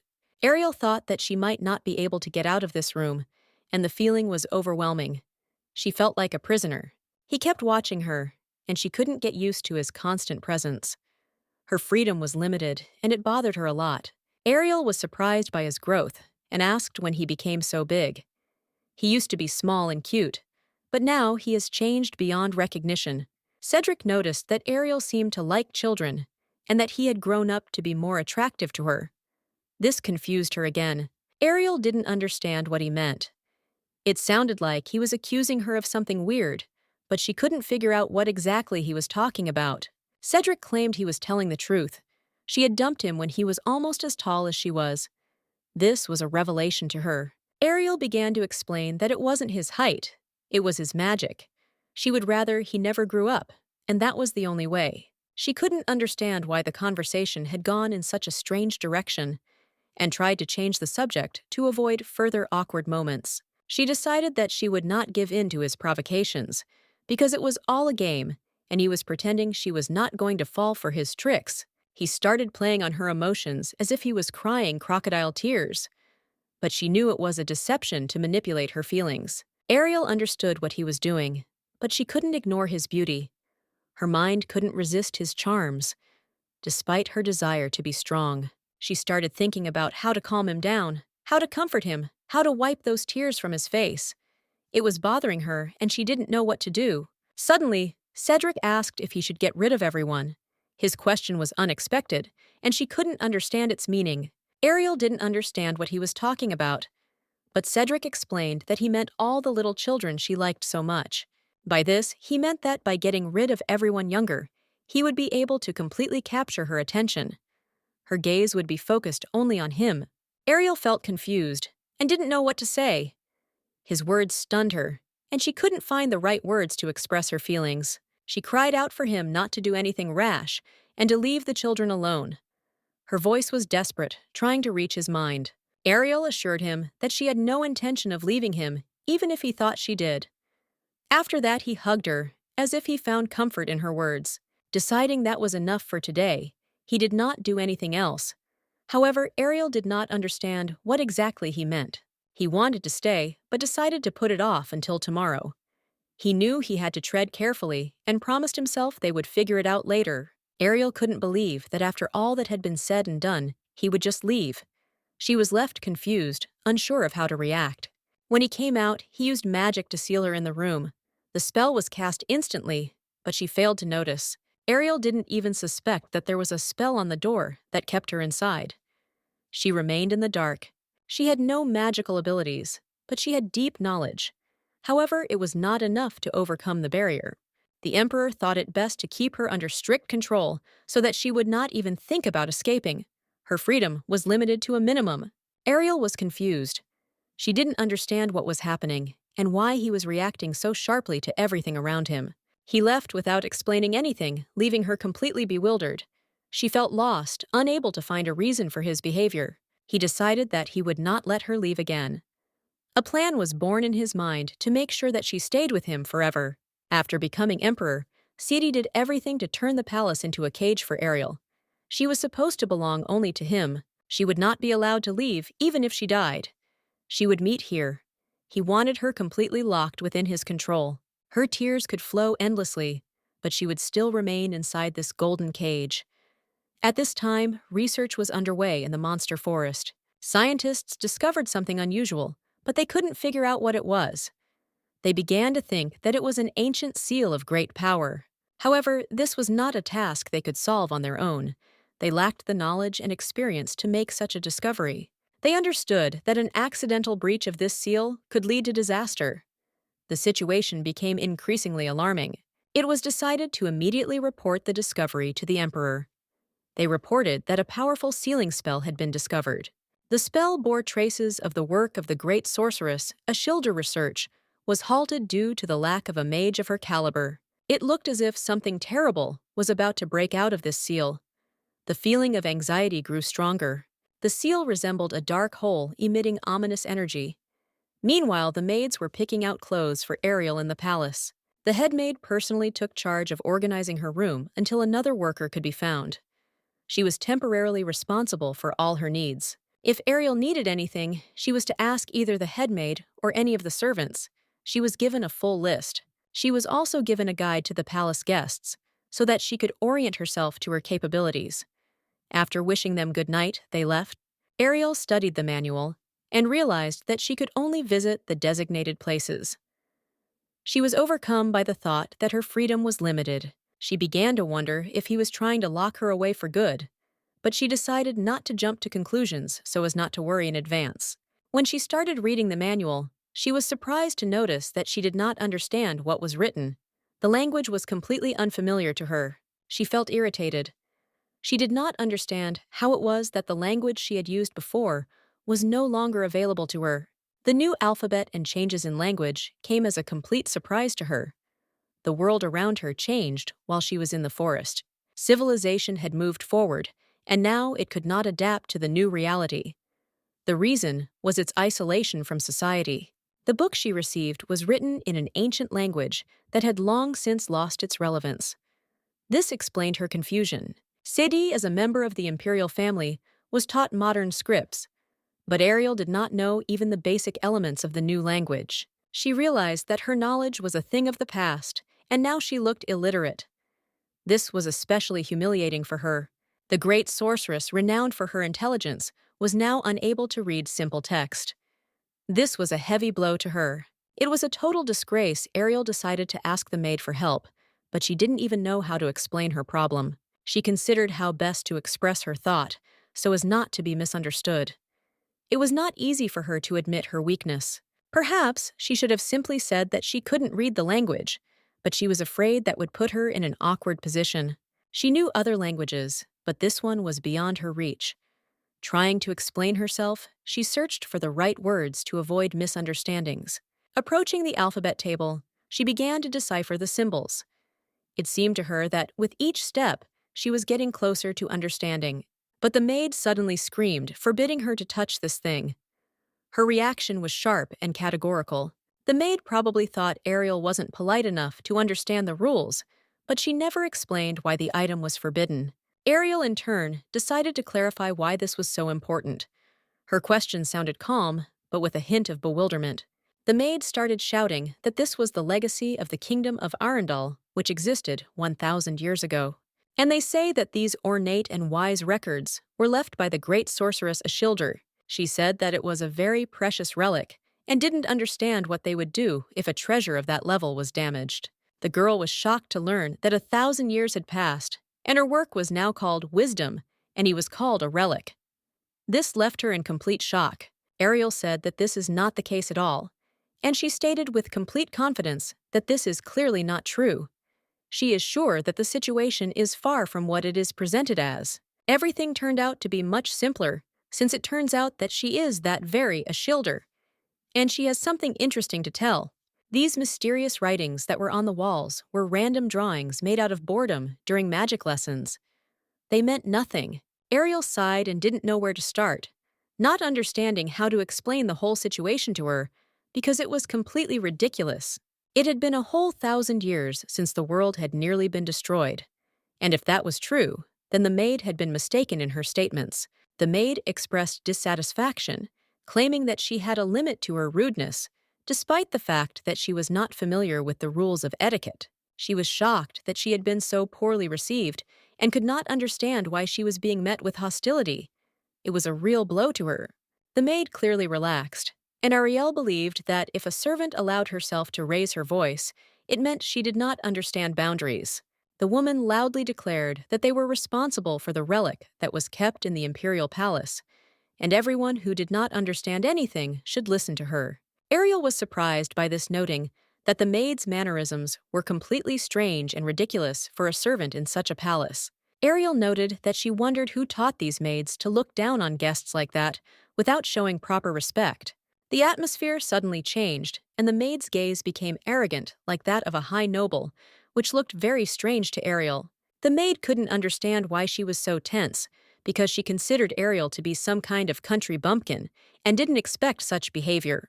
If Ariel is a country bumpkin, then it's not clear where she got her elegance and gratitude from. Ariel grinned at her. Ariel asked if the maid would stand like that any longer, causing the woman to immediately begin apologizing, falling to her knees. The maid began to beg for forgiveness, not understanding what exactly she should be forgiven for, but she understood that she needed to do it. Ariel noticed that the maid seemed proud and arrogant to her, not accepting the blame for her behavior, but still asking for forgiveness. She also said that the palace she found herself in was strange, and that it was hard to believe that the servants there were allowed to shout at the guests. This confirmed that respect and understanding in this palace were at a low level, since even the workers looked down on the guests. The maid didn't stop continuing to apologize to Ariel, although she didn't understand the reason why her behavior caused such a reaction. Ariel stated that if they were ignoring her as the emperor's guest, then that meant they were ignoring Sidi as well, which upset her greatly. She had known Cedric since he was a child, before he was a ruler, and had always seen his weaknesses, which led to his humiliation. When he became ruler, she hoped that the situation would change, and thought that he would take power into his own hands and start acting. Ariel believed that he should be angry, because in order to keep the throne, one must be able to manage and show strength and not forgive weakness. She was surprised that he still forgave such disrespect, despite his character, which again confirmed her doubts about his resolve. She came to the conclusion that he didn't seem to care at all what others thought of him, and he genuinely didn't give a damn about what was going on.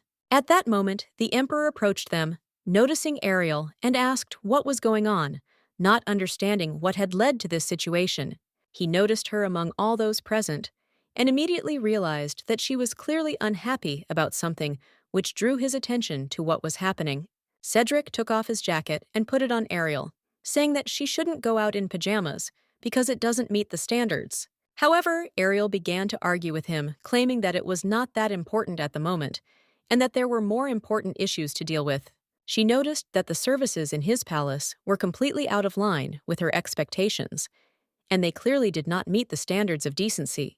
Of course, Cedric might not care about such things, but she reminded him that he had to educate his servants so as not to disgrace his name. Ariel understood that he might be powerless, but she couldn't forgive such an attitude, especially in the imperial palace, where there should be different standards. She asked him what he would do if this attitude began to spread to other people and his authority was threatened. Cedric was struck by her words about him being a powerless emperor, and this made him think about his position and the situation in the palace. He turned to the servants and realized that now such misunderstandings could play into his hands, and decided to use this to his advantage. The emperor said that he was indeed powerless, and so he asked Ariel to help him so that she would become his protector in this matter. His words sounded like a request, and he became like a small dog, which made Ariel feel tender and sympathetic towards him. The servants clearly wanted Ariel not to fall for the emperor's tricks, because they did not trust his behavior and suspected his manipulation. But the girl said that she agreed with him and that he could trust her. She decided to support him despite all the strangeness of what was happening. After this, the emperor asked what made her rush to leave, and Ariel explained that she was simply thinking about her situation. She admitted that she didn't know the letters, and that it embarrassed her greatly. Cedric didn't know either, and perhaps he would teach her, which gave her hope. Ariel admitted that she couldn't read some of the words in the manual, which surprised Cedric, and he asked again to make sure. Then he realized that she couldn't read, and although it looked strange, he still realized that she couldn't read those particular letters. Ariel was quick to point out that this wasn't true.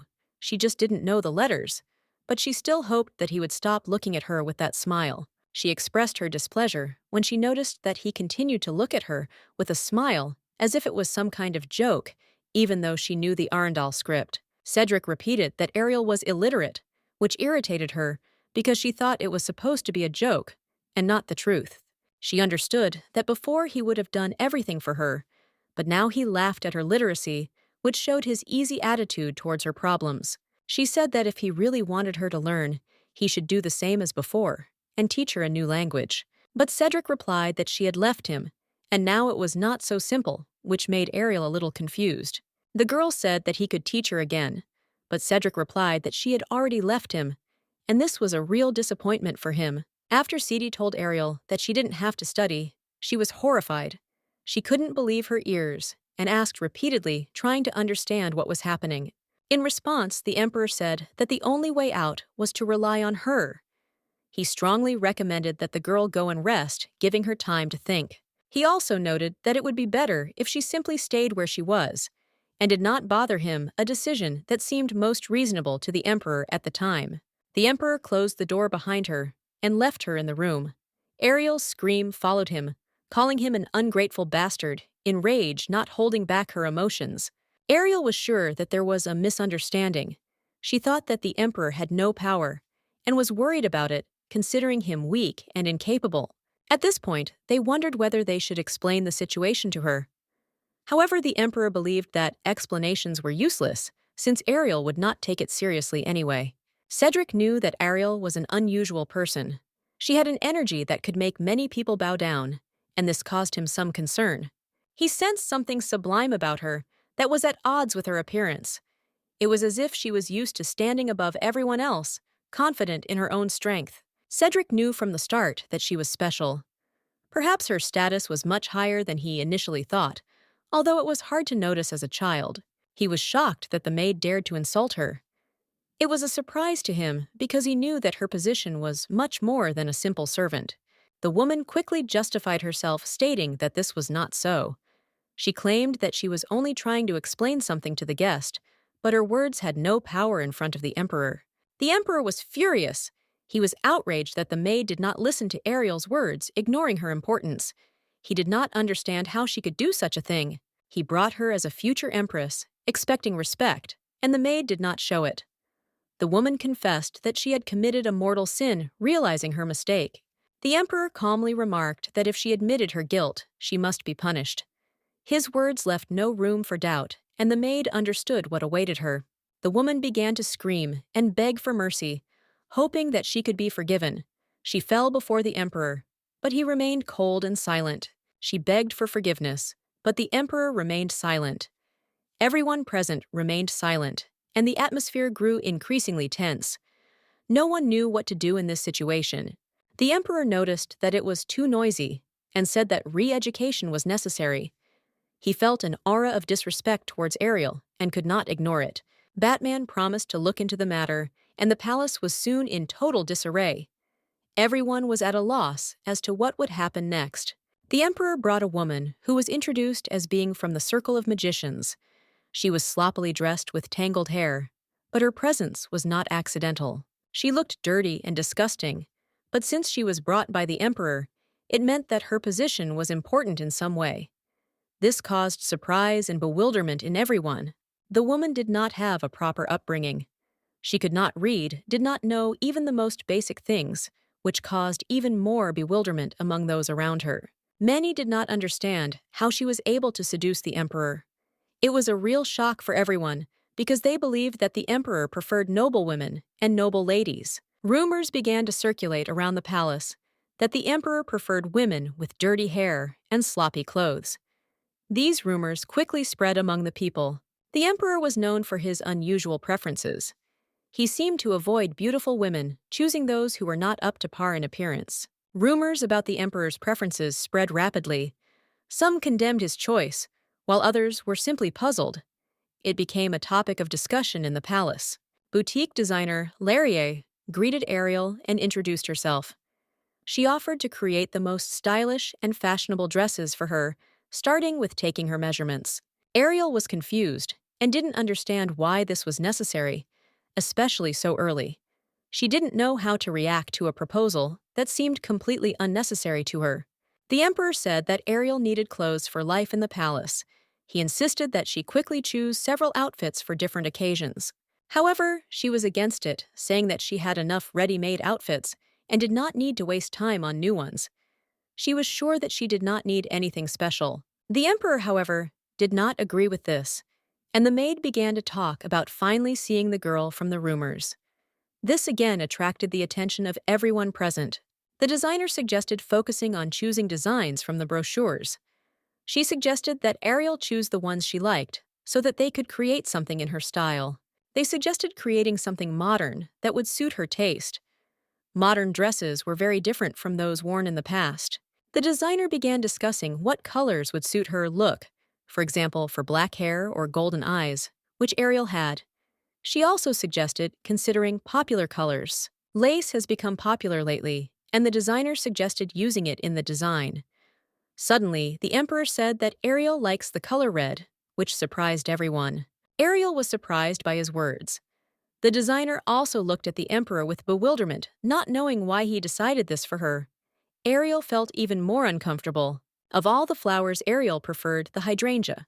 When she said this, the emperor smiled, and she felt annoyed, because again, he managed to learn something about her taste. Ariel was annoyed and asked the emperor not to interfere with her choice. She said that she did not want him to decide for her and asked him to stop pressuring other people. He kept thinking that she would choose a dress with red hydrangeas.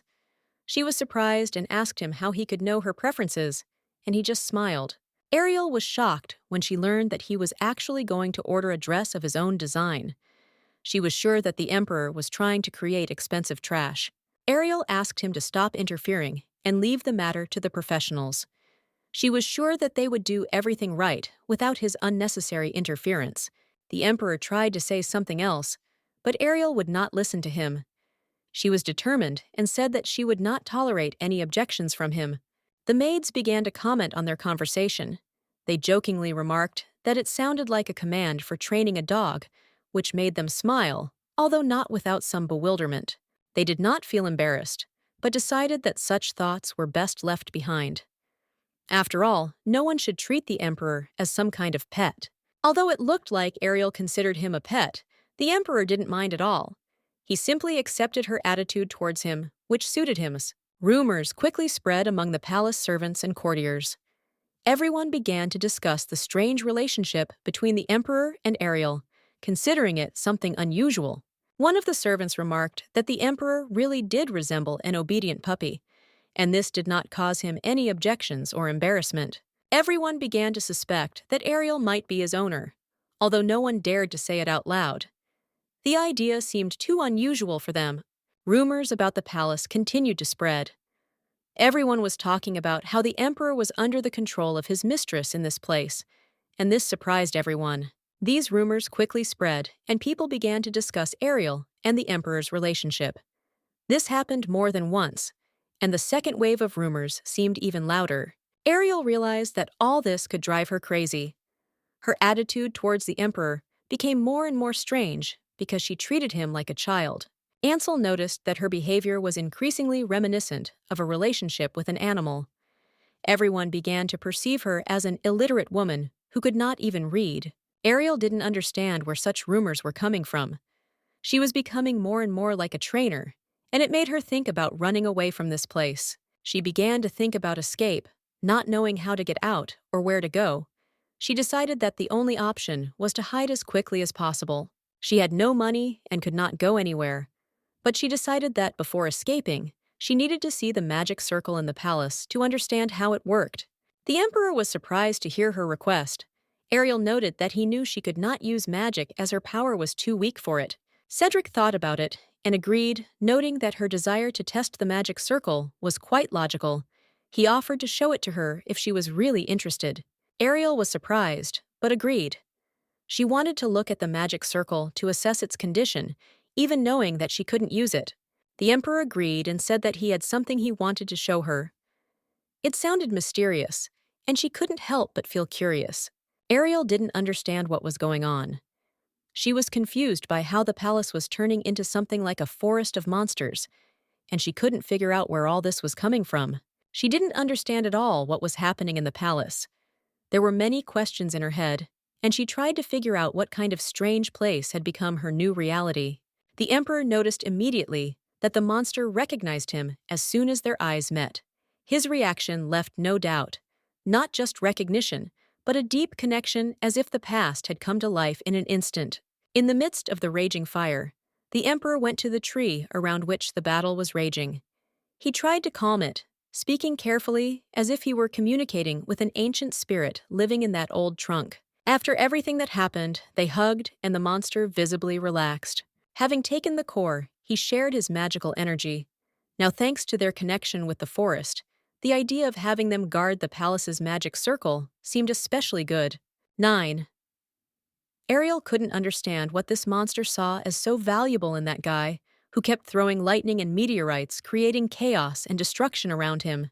Although he struck, he clearly did not aim for the monster's core. Almost immediately, he healed the wound he had inflicted, as if to show that his goal was not destruction at all.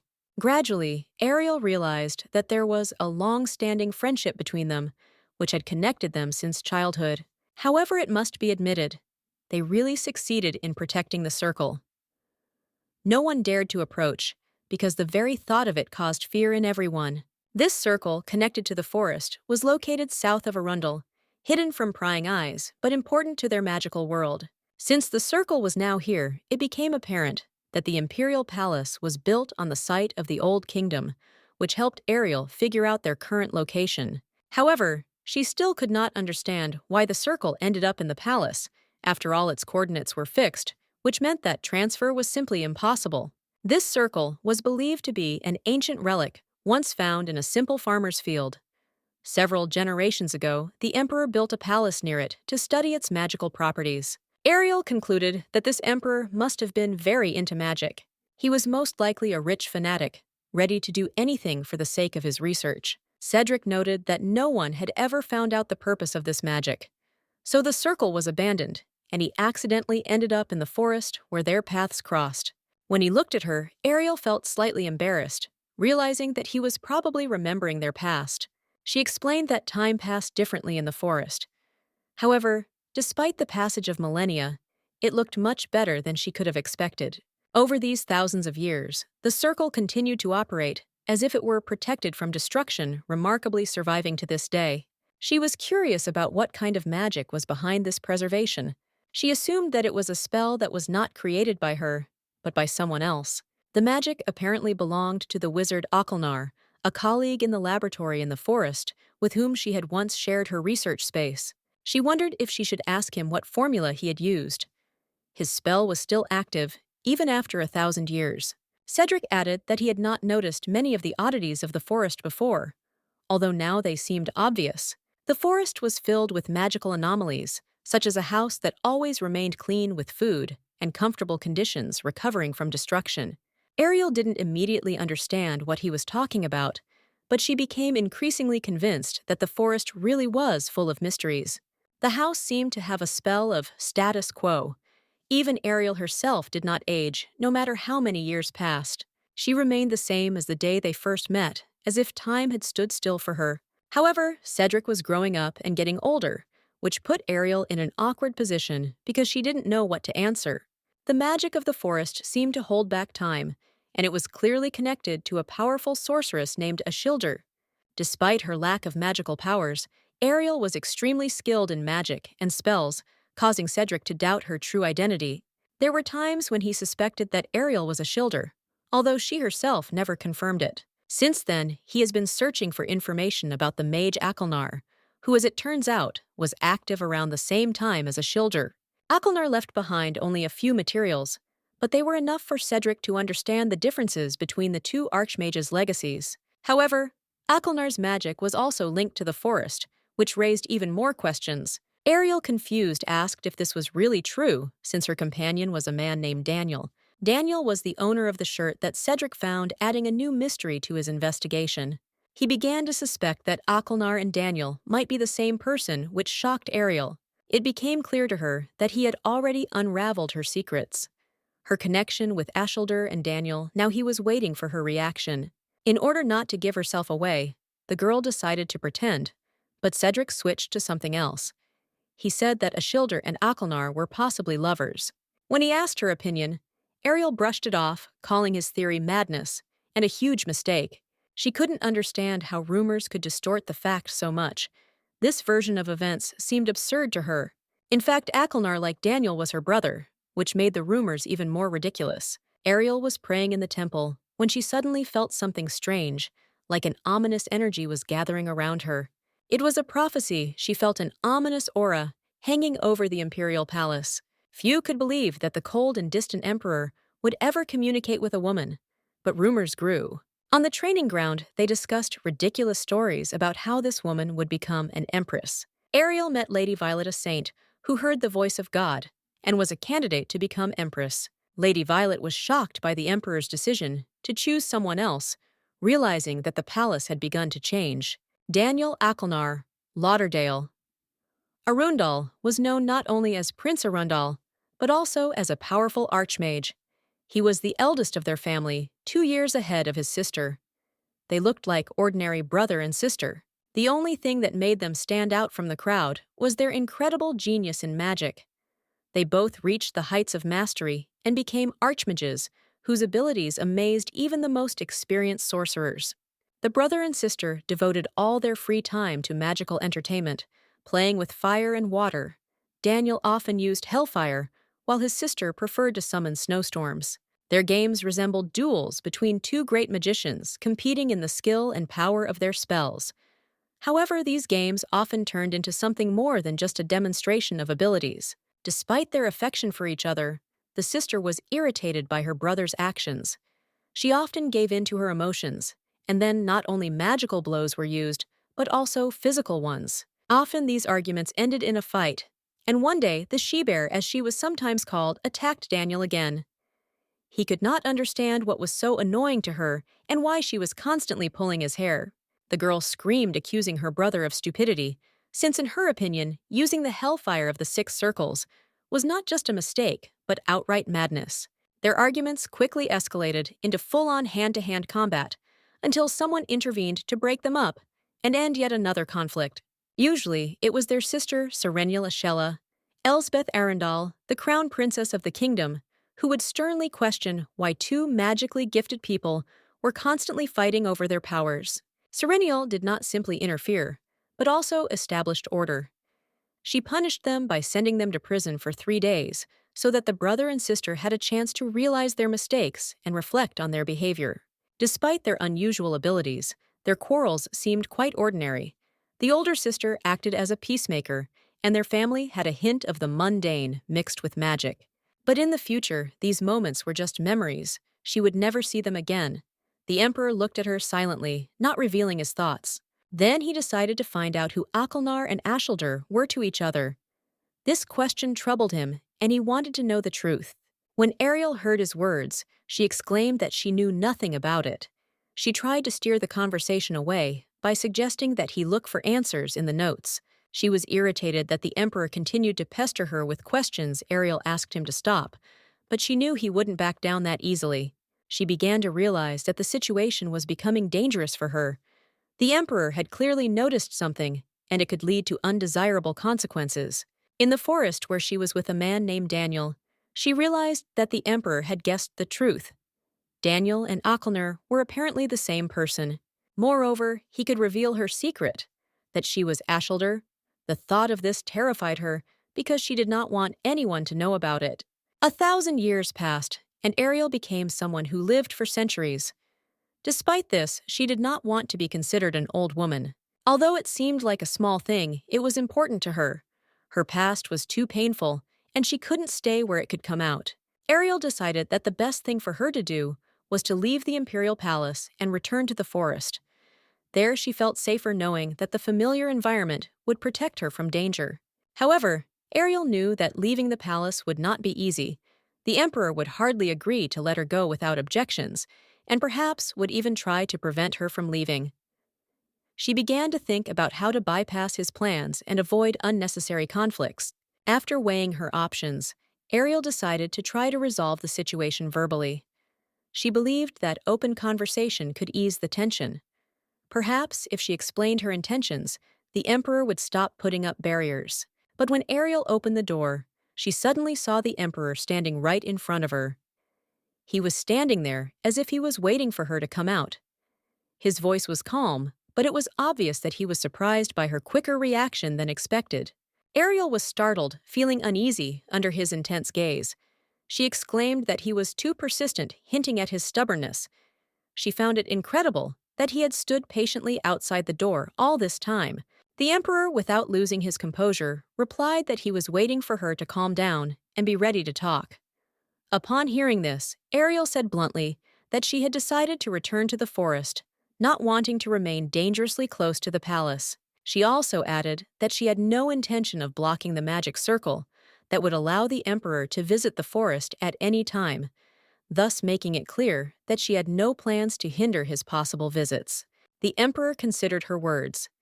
He noted that he did not understand her desire to return to the forest, since Ariel's home, which had once been her refuge, was now gone. His words sounded confident, as if he knew something for sure. Ariel was surprised to hear this statement. She could not believe that her house, protected by a restoration spell, had disappeared. She thought that this was simply impossible because the protection of the house was impenetrable. The emperor explained that the house had been dismantled down to the smallest detail to prevent its restoration. He reported this with the confidence of someone who had personally supervised the complex process. After that, he brought Ariel's things, among which were unique relics. These finds delighted the magicians, who could not hide their interest in the ancient artifacts. Ariel was shocked. She realized that her property had been looted, and this caused her deep indignation. She felt cheated and humiliated, seeing her things in the wrong hands. Outraged Ariel began to shout that such actions were unnecessary and unacceptable. She emphasized that these things were part of her life, and she was not going to part with them. But among the objects, something unusual caught her attention. It was such a strange discovery that Ariel momentarily forgot her anger, concentrating on what lay before her. Her gaze fell on the diary, which contained personal entries. Ariel realized that the meaning of some of the entries could be misinterpreted, and this caused her to change her behavior. She heard the men rejoicing at the find. They began to discuss the notes, trying to make sense of the familiar words written in an ancient language as if it were an important text. Ariel felt a sense of unease as she recognized the names of Akelnar and Ashildr. Among the words, she realized that mentioning these names could lead to undesirable conclusions. The men assumed the journal belonged to two archmages and hoped that the entries would help reveal important details about their relationship. Their interest in the find only increased. The name Akelnar was repeated especially often, which led them to assume that the diary was a journal recording his achievements. They were already making hypotheses based on what they had read. Ariel knew their assumptions were wrong. It was her personal diary, and she couldn't let them know the true contents. A feeling of helplessness washed over her. It was painful for her to see her personal notes become the subject of other people's discussions. She had no idea how to stop what was happening and get her diary back. The Emperor, noticing Ariel's reaction, was intrigued. He did not expect the notes to be so important and decided to find out why they excited her so much. As he came closer, he expressed his opinion that Akelnar and Ashildr were a couple. This strengthened his confidence in the correctness of his assumptions. Ariel was shocked, but to avoid revealing the real truth, she evasively agreed that she did not like Akelnar. This answer was not easy for her. The Emperor, misinterpreting her words, suggested discussing the contents of the diary in more detail. He was determined to find out all the details and clarify their relationship. He pointed to a word next to Akelnar's name, guessing it meant beloved. This caused a stir among those present, heightening their interest. In fact, the word was a curse word that Ariel used to call him a bastard. Her diary contained angry entries reflecting her feelings during this period. Ariel felt ashamed, realizing that they had found notes she had made when she was 5 years old. It was truly humiliating for her because her childhood emotions were on public display. The Emperor spoke of Akelnar again and asked why the diary was so important to Ariel. He also tried to find out what connection she had with Ashildr. Ariel could barely speak, but she still tried to convince him that he was wrong. She tried not to show her true emotions. Then she confessed that she was Ashildr. The Emperor was not surprised. He was simply waiting for her to confirm it herself to confirm his suspicions. For the Emperor, this confession was of fundamental importance. He wanted to hear the truth from her lips in order to be convinced of his conclusions and finally confirm his suspicions. The man was indeed right, and the girl, without wasting any time, asked him to return all her things that had been taken from the house in the forest. This was important to her, and she hoped that he would be able to fulfill her request. However, the man noticed that, judging by the wizard's behavior, they were unlikely to want to part with the things. It seemed to him that what they had found was so valuable that they simply could not refuse it. Ariel was shocked when she heard this. She couldn't believe that even the Emperor didn't have enough power to command the mages. It undermined her idea of his power. Cedric confidently stated that he did have the authority. He turned to Ansel with instructions to bring Ariel's diary, immediately showing that he was ready to act. He also told the magicians to tell them that if they protested, they should move everything they found in the forest to the palace warehouse. This was supposed to be a convincing argument for them. The man reasoned that the wizards, not wanting to lose everything at once, would prefer to give up only one diary. This seemed obvious and quite logical to him. However, he was haunted by the question, was the diary's contents really that important? This interest gave him no peace. Ariel, noticing his thoughts, called out to the man sharply. She asked him to stop explaining that the diary could not be read since it could decipher the Arundel script. Despite her insistence, the Emperor had no intention of returning the diary to her. His actions clearly indicated that the man's intentions were completely at odds with her expectations. Ariel was starting to lose her composure. Her voice, usually soft, became louder and sharper, reflecting her growing irritation. It seemed absurd to her that he was acting as if he was deliberately trying to irritate her. She made it clear that the diary must be returned immediately. Ariel warned him firmly that if he allowed himself to read it, she would leave the palace without hesitation and return to the forest. However, the emperor remained calm. He smiled faintly and said with some irony that she spoke of returning to the forest so easily, as if it required no effort or regret from her. He reminded her that he had been holding back for her all this time.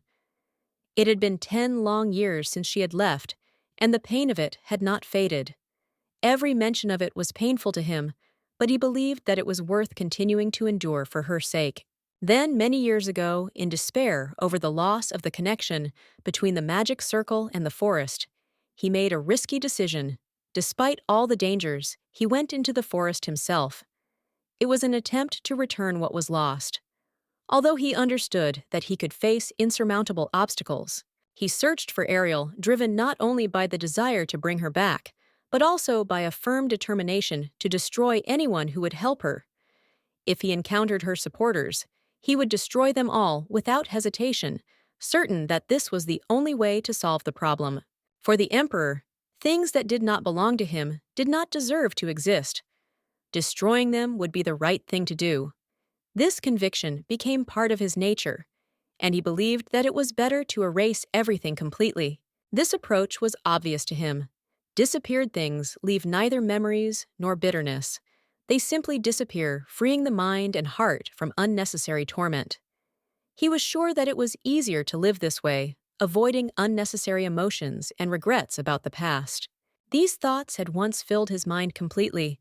But even now, despite everything they had been through, Ariel could not understand what was happening between them. Suddenly, the emperor, as if he had not expected it, admitted that the thought of Ariel's disappearance from this world now caused him a strange feeling of rejection. This was the reason he wanted to keep her close. He wanted to lock her away so she could never leave again. There was not only determination in his words, but also a genuine need. The emperor had said outright that he wanted Ariel to be able to breathe only in his presence, to be completely dependent on him. His words sounded like a declaration of ownership, and it was both frightening and alarming. Moreover, he dreamed of hiding her somewhere far from everyone, in a place where only he could see her, where no one else could lay claim to her attention or love. He added that she also liked living next to him, although she denied it.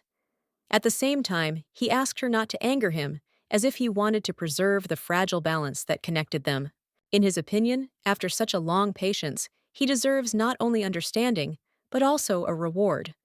After all this time, he restrained his feelings, trying not to harm her. Ariel replied that it was just a diary not worth such attention. However, Cedric only chuckled. According to him, this is what makes it even more important and interesting. She warned him vehemently that she would be very angry if he dared to read the diary. Ariel insisted that the only right thing to do was to destroy it immediately. The emperor seemed to agree, but noted that the wizards would probably be upset. They had gone to so much trouble to get this diary back, and now it would just disappear. Ariel praised him for destroying the diary, but before she could relax, he asked an unexpected question. The emperor inquired about her relationship with Ashildr and Akelnar. His open suggestion that they might have had a romantic relationship infuriated Ariel, who quickly reassured him that they were just brother and sister to her. Surprised by this answer, he sarcastically remarked that in that case she had killed her own brother. His words sounded harsh and brought back painful memories. He added that conflicts between relatives were common, but only now did he begin to understand how she had achieved greatness in magic. He then revealed that Ashildr was still alive, finally confirming that he was indeed her brother. Ariel was his sister, not his lover. However, this revelation brought a strange expression to his face that puzzled her. She couldn't figure out what was behind his meaningful look. It left her completely confused and worried. The emperor explained that he was almost convinced that Ariel was Ashildr, but he was irritated by the constant mention of the Archmage, which did not give him peace. He stated outright that if they were truly a couple, he would destroy their union, and if Ashildr died, he would resurrect him only to kill him again. Ariel thought his words were cruel and begged him to stop, but he assured her that since Ashildr was her brother, he would spare him. Despite this, he couldn't understand why she hid her true greatness as the great sorceress Ashildurs. Ariel merely remarked that age might be the reason, but he pointed out with a slight grin that she was only 1,000 years old. She explained that her apparent age had stopped at 24. She saw no reason for this to conceal her identity. Ariel was proud of her accomplishments. Her magic circle continued to benefit the world, which brought her a deep sense of satisfaction. However, among all her accomplishments, there remained one act that she hid for a long time, and which almost no one knew about. The intrigued emperor asked what exactly she had done, and why he considered it so significant. Ariel honestly admitted that 1,000 years ago, the world was destroyed. Many people died in this cataclysm, and she considered herself guilty. She called herself a sinner, realizing that her actions had caused irreparable damage to the world. 1,000 years ago, every corner of the world was embroiled in fierce battles. The world became a battlefield. Kelsion, the great and powerful, condemned the magical kingdom of Arendal for its alliance with the forces of darkness, claiming that they sold their souls to the devil for magical power. The alliance between Kelsion and the Republic of Cradel brought only destruction and fear to the lands of Arundel. The darkness that arose from the depths of evil spread, eclipsing the light of magic and peace, bringing chaos to the once prosperous kingdom. The Holy Empire of Kelsion and the Republic of Cradel have joined forces to deal a powerful blow to Arundel. The union of two such powerful powers is an ominous sign for the magical kingdom, which suddenly finds itself in danger of total annihilation. Serenial could not hide her shock at the scale and size of the Empire's forces. It seemed to her that the unification of such a huge number of troops was an act of terrifying madness and a testament to the lengths to which they were prepared to go in order to win. The fanatics who served the god seemed to have completely lost their minds. Their faith and devotion drove them to extreme measures. Arundel, famous for its magic, seemed unable to cope with this threat, and the future of the kingdom was in question. To confront the enemy, Arundel summoned the best mages of the kingdom. Urgent training of top-level mages capable of using powerful long-range magic began. This was the only chance for salvation in such a difficult situation. Along with other wizards, members of the royal family, including Daniel, came out to defend the kingdom. As the greatest magicians of their time, they represented Arundel's last hope in this unequal battle. With spells more powerful than anyone could have imagined, they defeated the kingdom's enemies. Their magic was so strong that it seemed irresistible, and one by one their enemies fell under its onslaught. The war grew at an incredible speed, devastating everything in its path. Ariel, unable to bear the pain of loss, one day went to the battlefield. The sight of destruction around her made her fall to her knees.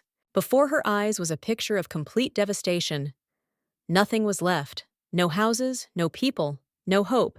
Everything she loved was destroyed. Her mother, father, sister, and brother, all those dear to her, were dead. This realization fell upon her with unbearable weight, and her soul was filled with inexpressible grief. Ultimately, the world was completely destroyed. The Empire, the Republic, even Arundel, all fell in this terrible war, leaving behind only scorched lands and smoldering ruins.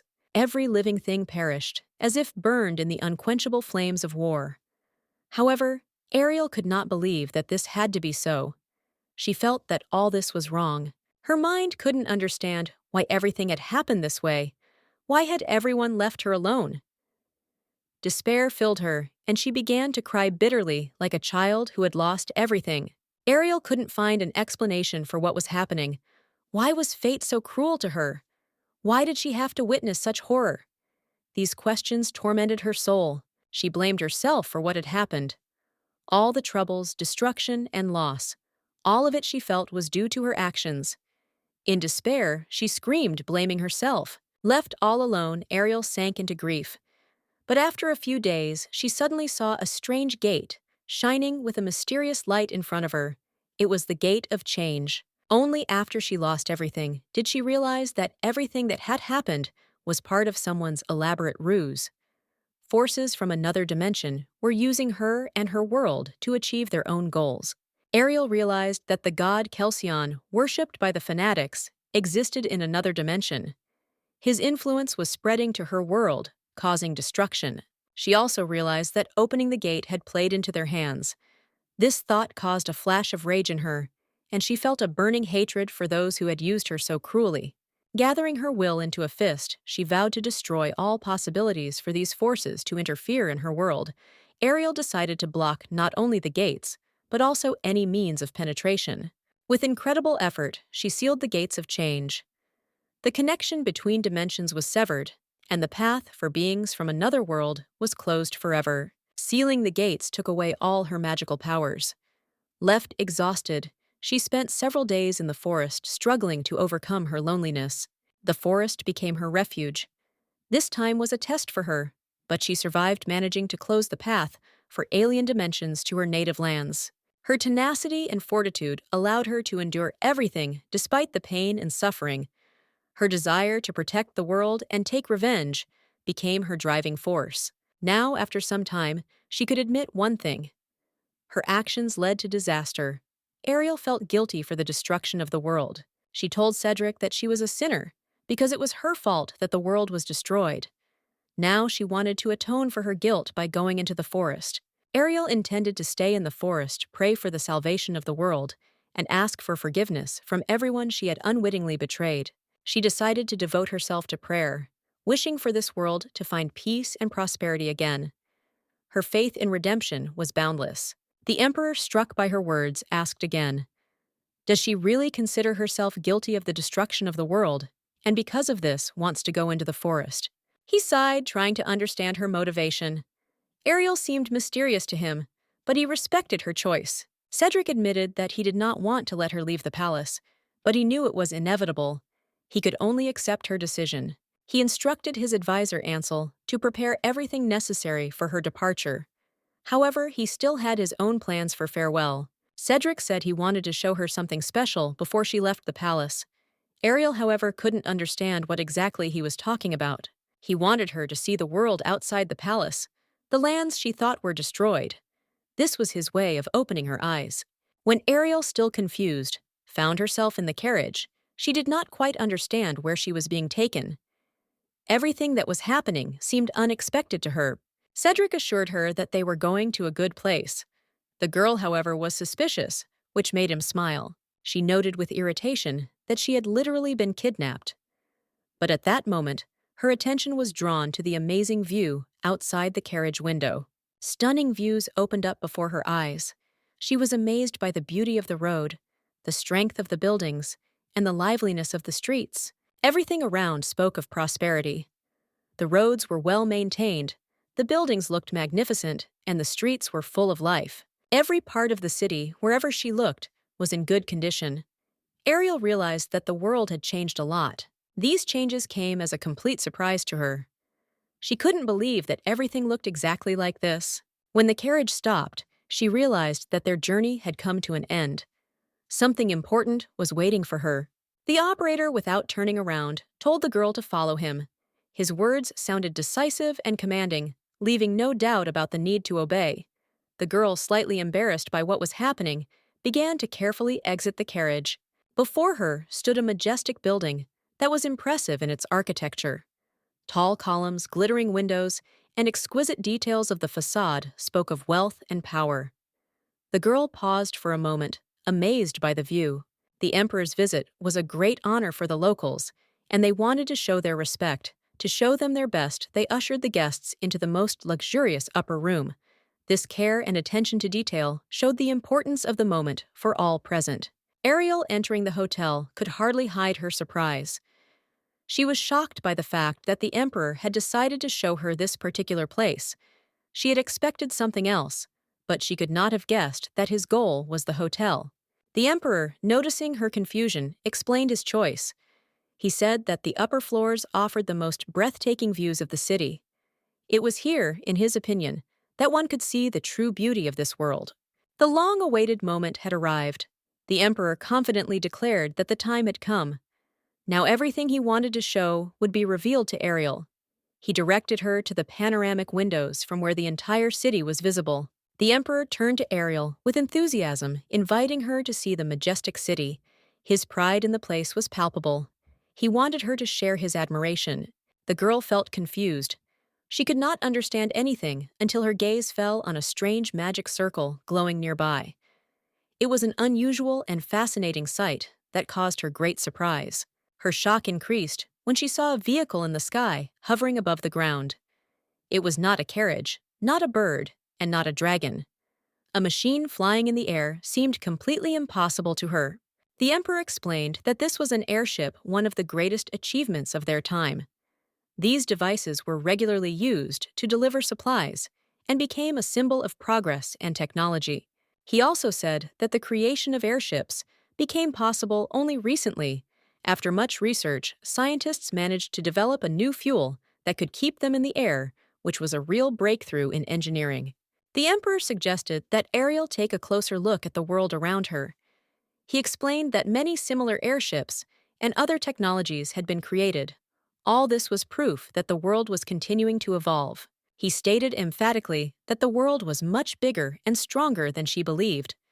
Despite hardships and wars, it continued to recover, demonstrating amazing resilience and beauty. The magic circles that were activating everywhere were a clear sign of this development. The emperor compared them to a pulse that animated the world, which had reached unprecedented heights in its progress. Ariel thought about it. She realized that no memory of her past world could compare to this beauty. The city was magnificent, and she felt like this was a new beginning. Looking at the panorama that opened up, she noticed that the country where she found herself must have some poetic and majestic name. This world evoked in her a feeling of respect and awe. The emperor proudly announced that this country was called the Elysium Empire.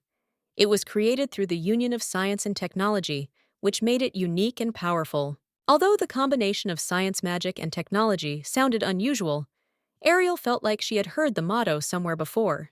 It reminded her of something from her past, awakening long-forgotten memories. Meanwhile, news of the impending danger was troubling the inhabitants. Krogale was approaching, and the mages were sent to the canyon to block his path. It was an important strategic decision. The emperor mentioned that fire magic could play a key role. He also asked if Ariel had heard about it. Her knowledge could be useful in this situation. Rumors said that an alliance of different races was forming in the south. Humans, elves, and dwarves. They sought to unite to resist the destruction caused by magic and war. This union, despite the strange combination of magic and technology, was reminiscent of old times. However, the idea of scientific progress without magic seemed unusual and new. The emperor explained that the unification of the different races had a single goal: to protect the world from destruction by magic and war. After the end of hostilities, he planned to teach the allies magic, emphasizing that it could be used not only for attack, but also for creation. Ariel noticed that the world around her seemed to be indeed connected to magic. She noticed that the emperor was using principles of science and technology, integrating them with magic, which allowed him to achieve amazing results. She dreamed of a quick end to the war. For Ariel, this became the main desire, because only peace could allow this beautiful world to develop further without losses and destruction. However, her brother had a different opinion.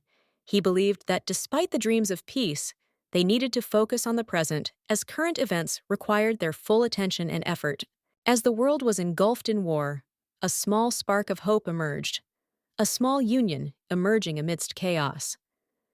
This union became a symbol of how even in the darkest times, people strive for unity and order. Over time, these small steps gave birth to a great empire. Ariel realized that even in a world where much had been destroyed, they were able to survive and turn the ruins into a new prosperous state. She thought about how good it was that she had managed to stop in time in the past.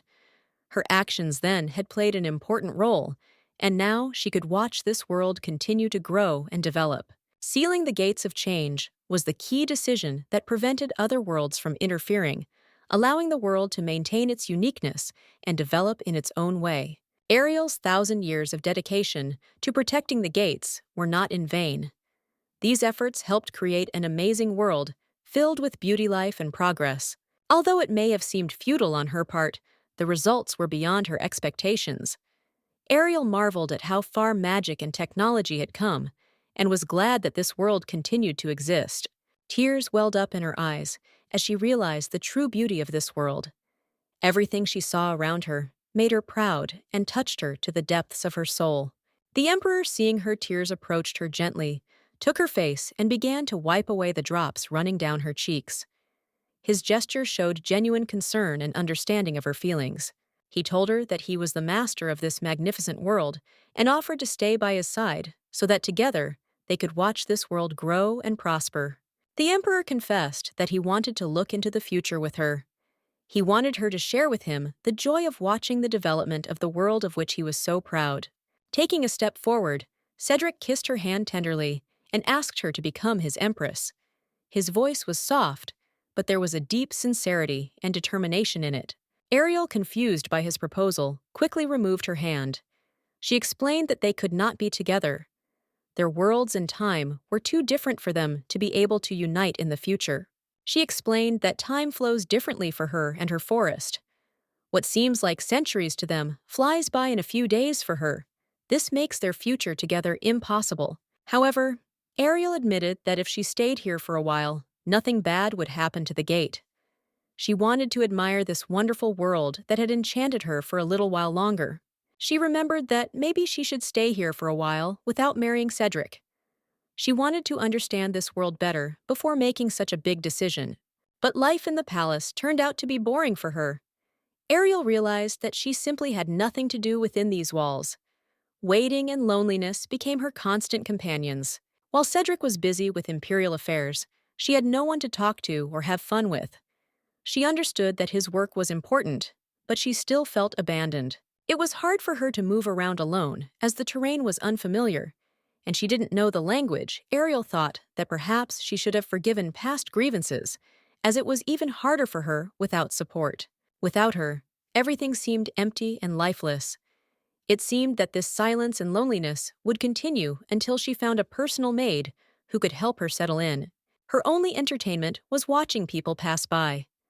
However, even this could not fill her days, because there were very few people here, and their bustle seemed monotonous. One day, she noticed people she had never seen before. Their clothes were very different from the usual outfits of servants and maids, which immediately attracted her attention. As she turned around, her gaze fell upon a girl of astonishing beauty. She radiated kindness and warm energy that immediately made Ariel feel sympathetic. The stranger's gaze was so sincere and friendly that Ariel felt her heart warm up a little. The girl was like a light in this dull and lonely palace. The woman told the saint that before her was the very person whom the emperor had personally brought. She said this with a note of excitement, as if expecting the saint's reaction to such a significant event. The saint decided to take a less busy path, hoping to avoid the large crowds. However, when she unexpectedly met this woman, she felt an interest in her personality and decided to find out who she was. The woman thought that Miss Violet should be insulted by such a thing. She could not understand why the emperor had ordered her to choose the date for the marriage, and not others. Violet calmly explained that it was because of her status as a cleric representing the temple. The emperor trusted her judgment. However, the woman objected that she herself was a candidate for the role of empress, and such a decision of Her Majesty was clearly too much. Violet advised her to be careful in her words, reminding her that the palace was full of rumors. To avoid further encounters with people, they decided to quicken their pace and head straight to the temple. This seemed the best solution in the current situation. The inspector was already on his way, and this had been announced in advance. The anticipation of his arrival caused noticeable tension among everyone. Be that as it may, the question remained open. When the saint approached them, she showed interest, asking what had happened. Upon seeing Miss Violet, everyone present could not contain their emotions. Everyone began shouting over each other, trying to get her attention. They desperately tried to explain that some traces had been found in the alley that could be of great importance. Violet, approaching the place, began to think that this could be a ritual associated with murder. She was alarmed by the fact that this was not the first time. Something similar had happened just a few days ago. She could not believe that something like this was possible in the capital of the empire. She came to the conclusion that this was the work of a cult. The saint, hearing about this, was stunned and did not know what to do. She remembered that she had recently received a revelation from God, that danger was approaching the imperial palace. The disaster of the past could be repeated in a new guise. This caused everyone to discuss rumors that a new mistress of the emperor had recently appeared in the palace. Although it was hard to believe, the atmosphere around could not be described as anything other than ominous. The saint had a growing sense of foreboding. One of the women approached her, asking what exactly God had said about the coming catastrophe. The woman assumed that the one for whom the emperor had exchanged Miss Violet, the mysterious witch from the eastern forest, was to blame for everything. The time had come for the truth to be revealed. A girl of suspicious origin was near the emperor, and this could not help but raise questions. Everyone continued to loudly discuss the situation, despite the saint's warnings to be careful in their statements. Rumors of the cult's sacrificial rituals grew more widespread and more frightening. These events were clearly not isolated. It is obvious that something similar will happen again. People began to become increasingly anxious, and soon the accumulated doubts could lead to a sharp explosion of emotions. At this point, everything could get out of control, so it was important to wait now. All that was left was to wait for the moment when everything would reveal itself in order to avoid premature actions. The Marquisate of Kelton was not left aside either. The topic of the girl chosen for the emperor did not give rest. Priscilla believed that the empire was heading for ruin, and now she understood why Felix was a more worthy contender for the throne. Marchioness Priscilla, St. Violet's mother, was furious. The emperor had brought an unknown woman to the palace and was going to arrange a wedding with her. Violet entered the palace and was forced to listen to all sorts of meaningless conversations, which only increased the tension. The man warned her that even within the walls of their luxurious mansion, she should not feel safe. He pointed out that they could be followed, and any careless word or action could be used against them. However, despite the warning, the woman could not calm her rage. She was especially angry that her daughter had not returned yet, leaving her in the unknown. Anger took over her thoughts, preventing her from concentrating. She considered it humiliating and ridiculous that the title of empress could be so easily challenged. The man, on the contrary, pointed out that not all was lost, and with the right actions, the situation could be corrected. Priscilla thought about his words. Trying to find a way out, she turned to him and asked if he had any new information or a plan that could help her regain control of the situation. The man said that the girl they were dealing with could not read or write. He suggested using this weakness to turn the situation to their advantage. To implement the plan, he had already begun to look for a suitable maid. She was to not only perform daily duties, but also carry out special assignments necessary for their plan. It was soon decided to introduce their own person into the situation. The maid was surprised to learn that the girl had unexpectedly applied for this position, which opened up new opportunities for maneuver. The vacancy really looked tempting. Its conditions included not only a high salary, but also additional bonuses for fulfilling specific requirements, which attracted many applicants. The girl, who wanted to earn as much as possible, was determined to try her luck. Her desire to succeed, despite all the obstacles, gave her courage. With her pink hair commanding attention and a determined expression on her face, she walked straight towards the Lord Chamberlain, ready to make her intentions known. The Chief Chamberlain, noticing her appearance, turned and with a keen gaze assessed her appearance, trying to understand with whom he was dealing. The girl confidently declared that she wanted to become the personal maid of the honored guest. Her statement aroused his obvious interest, making him wonder about her motives. Thus began her work. From now on, her main task was to serve Miss Rachel Bourbon, and this role was to become an important stage in her life. She introduced herself as the third daughter of the Barony of Bourbon. The girl sincerely expressed her joy at receiving a new position and her readiness to cope with any difficulties. Ariel was surprised to learn that the girl was a half-elf. This explained her unusual appearance, which immediately attracted the attention of those around her. Ariel wondered what it meant to be half-elf. She wondered how it affected her destiny, since elves were always proud of their pure blood. Due to her mixed origin, the girl had weak energy. However, this did not prevent her from performing her duties with noticeable diligence and thoroughness. Despite her modesty, the girl promised to be a reliable and attentive assistant. She was ready to carry out any assignment if it was required by Mrs. Ariel. She assured the lady that she was ready to respond to requests at any time and support her in any endeavors demonstrating sincere devotion.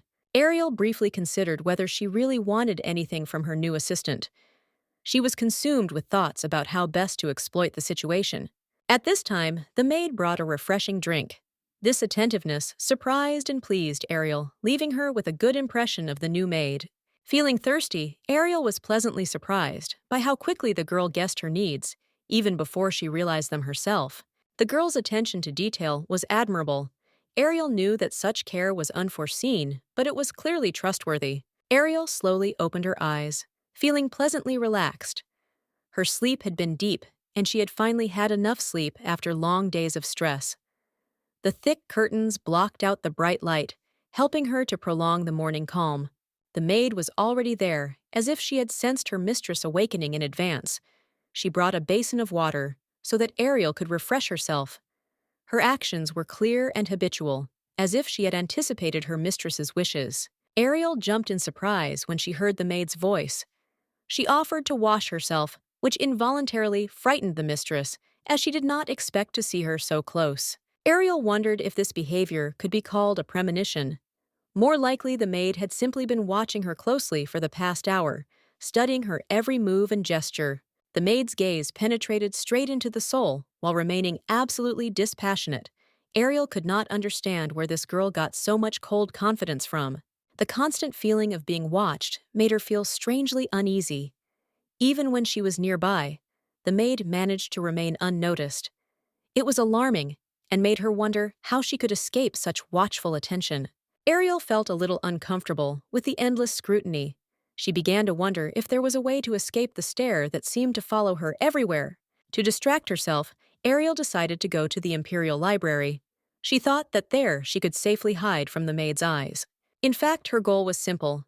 She wanted to find something interesting to read. However, the maid's surprise betrayed her thoughts. After all, the mistress did not know the letters. Ariel hoped to be alone in the library. She wanted to take her time looking around, enjoying the privacy without unnecessary attention. The maid, suspecting that the mistress had a specific request, offered to bring the book herself. But Ariel refused, citing that she would choose based on the pictures, since she could not read. In fact, she wished Rachel wouldn't follow her. The library seemed like the perfect place to get away from her constant presence. Rachel didn't object, just nodded in response. Ariel, taking advantage of her silence, quickly left happy for her short release. In the library, she dreamed of finding something light. Perhaps children's books with large letters and simple illustrations. This would help her learn the letters, mastering the written language, step by step. Ariel decided that even at her level, this was entirely possible. She believed that with a little patience, she would eventually learn to read like the locals. A few days ago, Ariel had firmly decided to adapt to the palace. Studying became an important part of her plan, and she set a goal for herself. To get used to her new surroundings, she needed to learn to write. She knew that the emperor had to acknowledge and support this. However, Cedric unexpectedly refused her this wish. His categoricalness puzzled Ariel because she did not see anything dangerous in it. She reminded him that she had once taught him the Arundel script when he was a child. Now she thought it was his turn to help her. The emperor listened to her, but did not change his mind. He noted that he was not yet sure that she would stay here for long. His anxiety was that Ariel could easily escape by learning to write.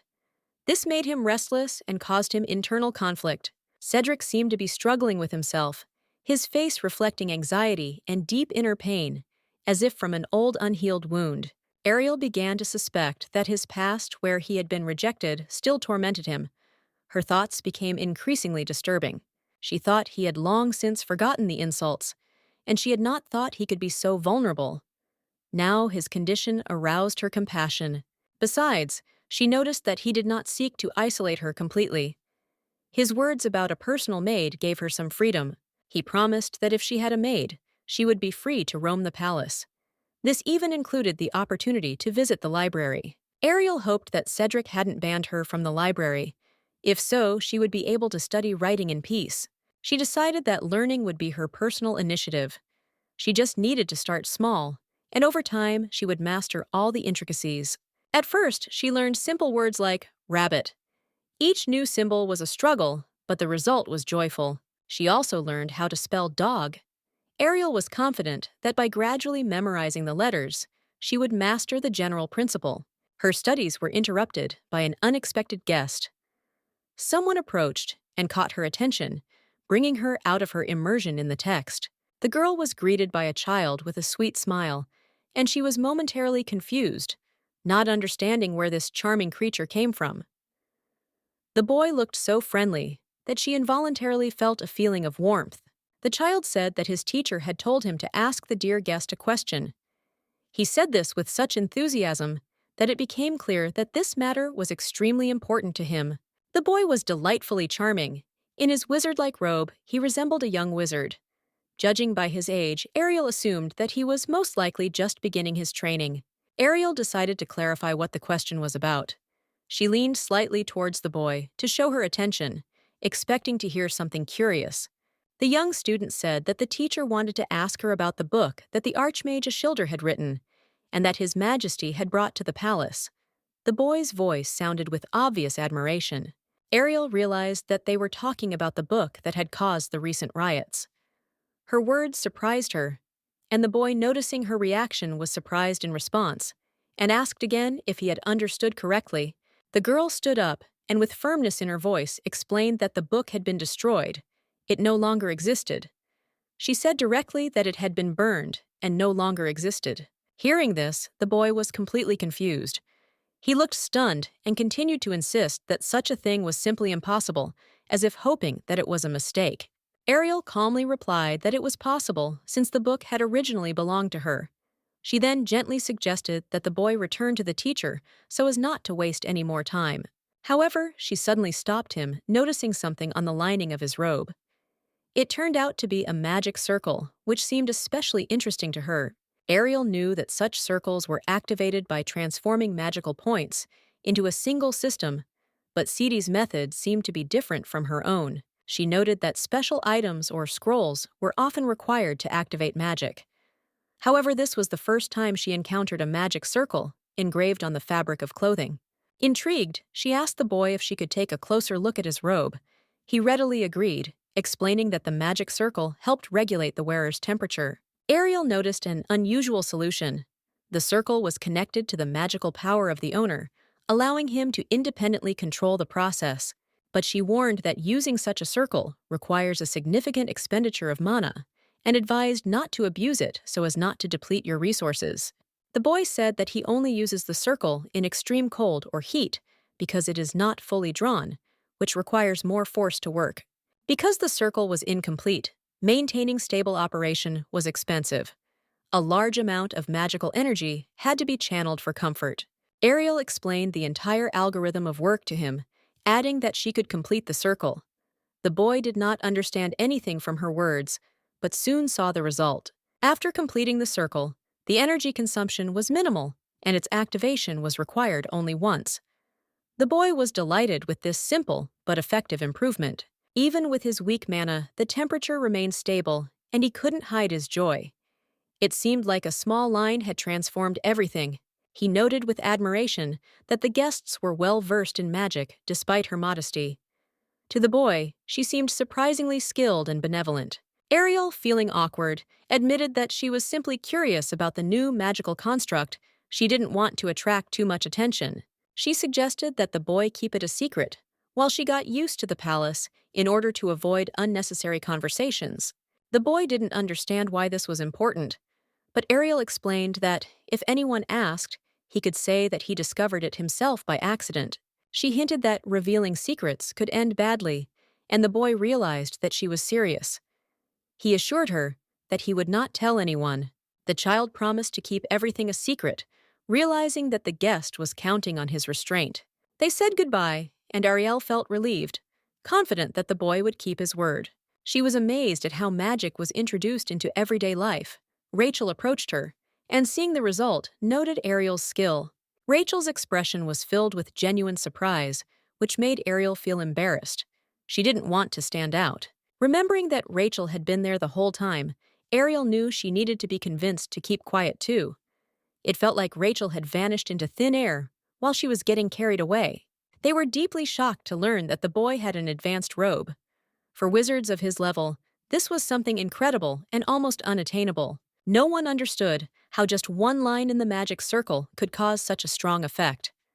The new line that appeared in the circle caused them real confusion. They knew what exactly this magical feature was, but they couldn't explain how it could have ended up in the child's robe. It was clearly beyond their comprehension. When the boy was asked about the origin of this feature, he honestly answered that he himself did not know. Then the wizards began to speculate. Perhaps this was just an incredible coincidence. Some even suggested that the line appeared literally out of nowhere. However, it was not worth thinking like that, because everything indicated that the child was a real genius. His abilities could be compared with legendary personalities of the emperor's level. When asked how he did it, the boy replied that he could not explain it to them clearly. Simple wizards were not able to understand such a complex nature of his magic, since it was born intuitively in him.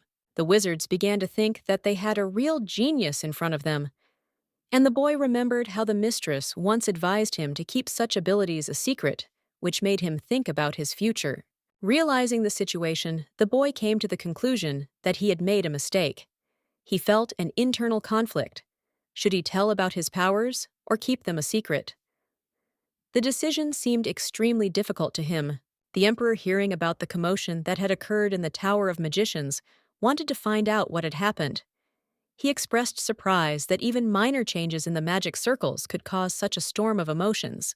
Ariel, who was the center of all this commotion, replied that she had merely changed the magic circle slightly. She had not expected that such a simple action would cause such serious consequences. When the emperor asked her what she was looking at, Ariel showed him a book with illustrations. For her it was just entertainment, but in a world with a different magical tradition, her actions had a huge resonance. Ariel thought her changes were minor, but the level of magic in this world was vastly different from what she was used to. It was obvious to her, but unbelievable to those around her. She told that magic in this world had once completely disappeared. For her, who knew magic from the other side, this was a shocking discovery. Ariel could not understand for a long time how this could happen. 1,000 years ago, during the Great War, magic disappeared, along with the fall of great kingdoms. The world faced a catastrophe that brought civilization to the brink of total destruction. The war destroyed 3 powerful countries, almost completely wiping out their populations. Only one small alliance managed to escape this fate, secluding itself in the south. It became the last hope for the survivors. The Southern Alliance brought together representatives of various races who contributed to the revival of the world. Their cooperation began the era of rebirth, laying the foundations for a new development. Using the combined knowledge, the Union began to develop science, which gradually made life comfortable. However, over time, the development of science reached a dead end and progress stopped. Then a discovery occurred that changed the course of history. A magic circle based on ancient magic transformed mana into energy, giving new impetus to the development of technology. This discovery was a real miracle. Machines that could work even on a small amount of mana caused a revolution. Technology began to change. Magic became an integral part of the world. Magic had regained its dominant position. If Ariel had admitted that she was Ashildr, she would have been immediately proclaimed the goddess of magic, but she preferred to live in peace and quiet. The emperor, having learned of her identity, made a firm decision not to share her with anyone. Despite the revival of magic, its level in this world remained far from perfect. One magic circle changed everything. It is ancient magic that collected the novel and transformed it into energy. Miracle. The machine started moving even from a small amount of mana. So the discovery changed many things, changing the level of technology. Soon, magic began to rule Point. And if she tells everyone that she is Ashildr, then overnight she will become a god for the wizards of the empire. But the girl still preferred to live in peace and quiet, so she refused. The emperor noted that he also did not want to share it with anyone. It means that magic has disappeared. Although it is late, they managed to revive it, but of course the level of development is far from ideal. It was a little curious why the wizards were calmly wandering around the palace coming out, but its territory was a tower for them. Although they were a little strange, they still knew how to cast spells. It turns out that the palace actively supports wizards, and that child ended up there for that reason too. He was very cute, and she didn't understand why he was so handsome and looked like a puppy. Of course he wasn't up to Seti's level as a child, but still. Sidai was an incredibly sweet child. She still remembers how he would chirp her name with his bright blue eyes wide open. That little boy has grown up a lot, and now he is an emperor. But there are still some things left from those times. For example, his beautiful eye color, lips saying her name, though his voice was rougher now. Now he is approaching her, and that is why she is very embarrassed. She asked him to stop and asked what he was doing. Ariel screamed, asking why he suddenly pursed his lips. He assumed she was staring at her because she wanted a kiss. Ariel began to deny it and said that she was just looking at the face. She turned away and said that everything was not like that at all because she was very embarrassed. Plus, he wants to steal her first kiss without warning. The emperor couldn't believe it was her first kiss. She said it was true. But the emperor said that this was not so because he had already kissed her when we had it during their first meeting. She closed my eyes. They say that a sleeping princess will wake up if a prince kisses her, but she just continued to sleep in a sweet dream. I couldn't believe that back then when he was so little, he did this. Although that's not even the point, she will be arrested because of him. He involved her pure soul in this crime. That would be the end of their conversation for today, so he wished her a good night. But the girl started screaming at him to get out of here. When he came out, he realized that she still didn't know that the kiss was on the forehead. Because at that time, his mother kissed him goodnight, only like that, and he liked the idea that she had never kissed him before. Ansel turned to His Highness and reported that the priest urgently demanded an audience. The emperor was surprised that he wanted to see him so late at night. The temple, which had been silent all this time, began to move. This is not a good sign at all, but he agreed to this audience. The priest turned to His Highness and noted that a disease was spreading among the people. The emperor was surprised and asked again. And the priest began to say that its symptoms were that the entire human body was suddenly drying out. This is exactly how ancient occultists sacrificed people. The priest confirmed this and said that this was a sign that a witch had appeared. He also heard that she lives in the eastern monster forest. He turned to His Highness and noted that His Highness had brought someone from there a few days ago. The priest was pleased with himself for having said this. The emperor stood up and said that his story was very interesting since he was talking about Ariel. He grabbed his sword and said it was a bold statement. He came closer and closer to the priest and said that his bold expression was for those who do not understand anything. Cedric asked him how he dared to unfairly accuse the future empress. He cut his face, so the man immediately began to ask him not to do it and begged for mercy. Cedric asked who sent it. He assumed it was Felix or Violet. The priest pretended that he did not understand at all what the gentleman was talking about. The emperor was sure that it was the elder brother imprisoned in the temple, or Saint Violet. Cedric thought it was one of them. But in the meantime, the man was simply begging for forgiveness. The emperor ordered Ellen Lindbergh to find out what was really behind this.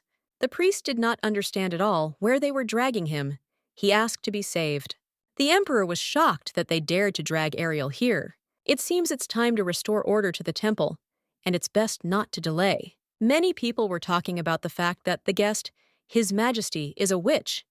No one can believe that people on the emperor fell in love with that girl. That is why such a rumor started. The maid said that this information came from the temple. The other girl was surprised and realized that in that case it could be true. After this, the lady approached them and ordered them to repeat whether His Majesty had indeed brought a candidate for empress. This is Rosemary Raymond, the youngest daughter of Duke Raymond, one of the leading candidates for the post of empress. The maids say that she is a witch. But the girl began to say that in any case, this girl is a new candidate who was brought personally by the emperor. But they started saying that this is inaccurate information. She is completely illiterate. She can't even read. She came from nowhere, so she can't become an empress. And the man the emperor brought in such rumors spread His Majesty will not be able to just sit still. A person who was not shaken by gossip. Or maybe this girl who has nothing to say in response, so she can't stop the rumors. It would be funny if the emperor really has such bad preferences. The girl ordered that she ask me for an audience request because she is going to the palace right now. If she doesn't like her, she will have to get rid of her. The maids wondered whether they could stay there, but the other maid thought they should come closer. But when this tree opened its eyes and smiled at them, they were very scared. Ariel shouted at him not to torment the maids and came towards her. Her legs are very tired, so she can't read anymore. The lady noted that next time she should bring a chair and table for convenience. This garden is definitely suitable for reading in silence, because no one comes here for fear of monsters. Well, then the emperor came to her because he had finally found her. He thought she came here to hide from people Ariel didn't understand. Where else she could go in the palaces, except this place only to the library. She can't even read the signs because of the purpose of the letters, so she looks at picture books here, and it would be nice if the maid could be her personal guide. Rachel was too taciturn. Ariel felt like a hole was about to be made in her. Ariel also asked why he came at all. Actually, he wanted to say something. Rosemary from the duchy requested a meeting, but the lady doesn't even know who she is.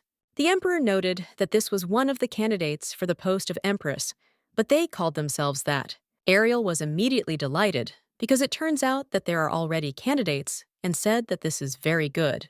She told him to choose wisely, so he immediately asked what she just said. There is no reason to refuse. It is better for her to meet her and build a friendly relationship. Ariel was shocked that she had requested a meeting with her, and not him. The emperor looked at my book and was shocked that she was still at the level of reading picture books. At the upcoming banquet, he would announce her to his empress, before that it would be a good idea for her to make friends with aristocrats, so he gave permission. She believed that she had come to the palace out of anger because she was a candidate empress, and he was offering her to deal with the green one who was burning with rivalry towards her. She is already 1,000 years old, and it is difficult to resist the younger generation not so much. The emperor said that everything is fine, and she will definitely like her. All of this, that her nickname is the Devil of the Duchy. Ariel did not quite understand in what sense this was, and in general, why she should like her. She was shocked that he managed to notice that she liked a beauty with a bad character. After that, Rosemary greeted the guest of the palace, or she should call her as the dear guest of His Majesty. It is not clear yet. Ariel smiled and noted that she could be called whatever her interlocutor wished. It sounded so easy and casual that the girl was surprised by her calmness. The maid looked her over from head to toe and added with a hint of malice that her visit was most likely aimed at finding the mistress's shortcomings. The room seemed a bit cramped to the girl, although she had expected something completely different. She imagined that the person whom the emperor had decided to make empress should be surrounded by luxury. She thought that if this cramped room symbolized the emperor's love, then her expectations were clearly not met, and this made her feel a little sad. Ariel was surprised by her remark, considering that the room was quite cozy and not at all small as the guest claimed. The girl couldn't understand why the furniture seemed so simple and modest. Ariel explained that she had heard that the emperor had deliberately chosen an old-fashioned style for this room. The maid's gaze lingered again on the furniture, which she considered to be of poor quality. She even doubted whether they paid for such things, as if they had simply been taken from the nearest store. The setting looked so ordinary that the girl assumed that the lady's clothes could also have been chosen hastily and temporarily. Ariel, without embarrassment, clarified that these were indeed temporary clothes, but that tailors would soon make something more suitable for her. The guest continued to speak with interest, as if she had heard that the lady was even illiterate, which sounded more funny to her than critical. Ariel calmly confirmed that there was some truth in this, but added that she was now learning to write. The girl wondered what the emperor could have been guided by when choosing such a person. She couldn't understand how His Majesty could fall in love at first sight with a woman who, moreover, wasn't even particularly beautiful. Ariel, sharing her surprise, just shrugged. The guest noted that for some reason her direct words did not offend the lady, who reacted to everything with enviable calm, as if nothing was happening. Her gaze seemed especially incomprehensible, calm and warm, as if a grandmother were looking at her little granddaughter and not at an impudent visitor. The girl decided that it was better not to argue with Ariel now, but to prepare better next time in order to still gain the upper hand in their communication. When everything had been examined, the girl declared that she was quite satisfied with what she had seen and hurried to take her leave. Ariel was slightly surprised by her sudden departure. At parting, the guest clarified that her visit was over, and the tea turned out to be very tasty, although the cup remained untouched. Ariel noticed that the girl didn't even try the drink, but she just threw the handkerchief on the table, adding that they would meet again. The maid quickly picked up the handkerchief, but was ordered to throw it away, which caused her no small surprise. Rosemary explained that the handkerchief was dirty and therefore belonged in the wastebasket, and then turned around with confidence. By ordering the maid to follow her, she made it clear that their visit was over. She has character, Ariel thought, watching her decisive actions. It was clearly written on her face. The maid, watching all this silently, agreed with Ariel.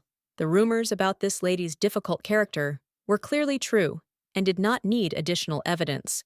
However, despite her complex character, she remained incredibly attractive. The mistress suddenly declared that she was still a cutie, which left the maids completely perplexed. Rosemary added that the girl reminded her of a puppy, cute but with a difficult character. There was a strange tenderness in her words that softened the severity of her tone. That's why Cedric assumed that Rosemary would like her. After all, if someone could tame this wayward girl, everything might turn out differently. Rosemary smiled and remarked that she would definitely meet her again. Her sharp barking remarks were so funny that it lifted her spirits. It was hard not to notice that Rosemary was clearly attracted to extraordinary personalities. The maids, however, had noticeably tired and puzzled expressions. The maids decided that such behavior was entirely in keeping with their mistress's nature. Her interests were strange, but perhaps that was what made her so attractive. Meanwhile, the weather was great, and Ariel decided to return the books she had read to get new ones. She was thinking of finding something easy to read with pictures or simple words. However, her plans changed slightly when she was approached by a young wizard who, instead of inviting her to his place, patiently waited for a meeting right there. He said with genuine joy that he had hoped to see her again. His face was glowing with happiness, and Ariel was a little taken aback by his sincerity. When Ariel heard that he was waiting for her, she was surprised. Then the boy explained that, thanks to her help with the robe, he was officially recognized as a wizard. He said that it was because his work was mistaken for the result of his magical efforts. Although he looked slightly embarrassed, he was genuinely sorry that it had happened. Ariel gently replied that there was no need to apologize. She herself preferred not to talk about it, so his guilt was minimal. The boy respectfully asked how he could thank her for such generous help. His eyes showed seriousness of intention, but Ariel just smiled and said that the best gratitude would be if he just kept it a secret. Suddenly, the boy noticed that she was holding a picture book. She explained that this was her way of learning to write, which interested the boy greatly. Then, he offered to help her learn the letters. His offer was said so sincerely that Ariel felt embarrassed and confused. Ariel, a little surprised, asked again, reminding him that the emperor had ordered not to interfere with her education. However, the boy was not embarrassed. He calmly noted that he had not personally received such an order, so it probably would not be a violation. She was still interested in his name. He gave his full name, Julian Ray, but asked her to call him simply Julian Ariel. With a slight smile, said that she trusted him.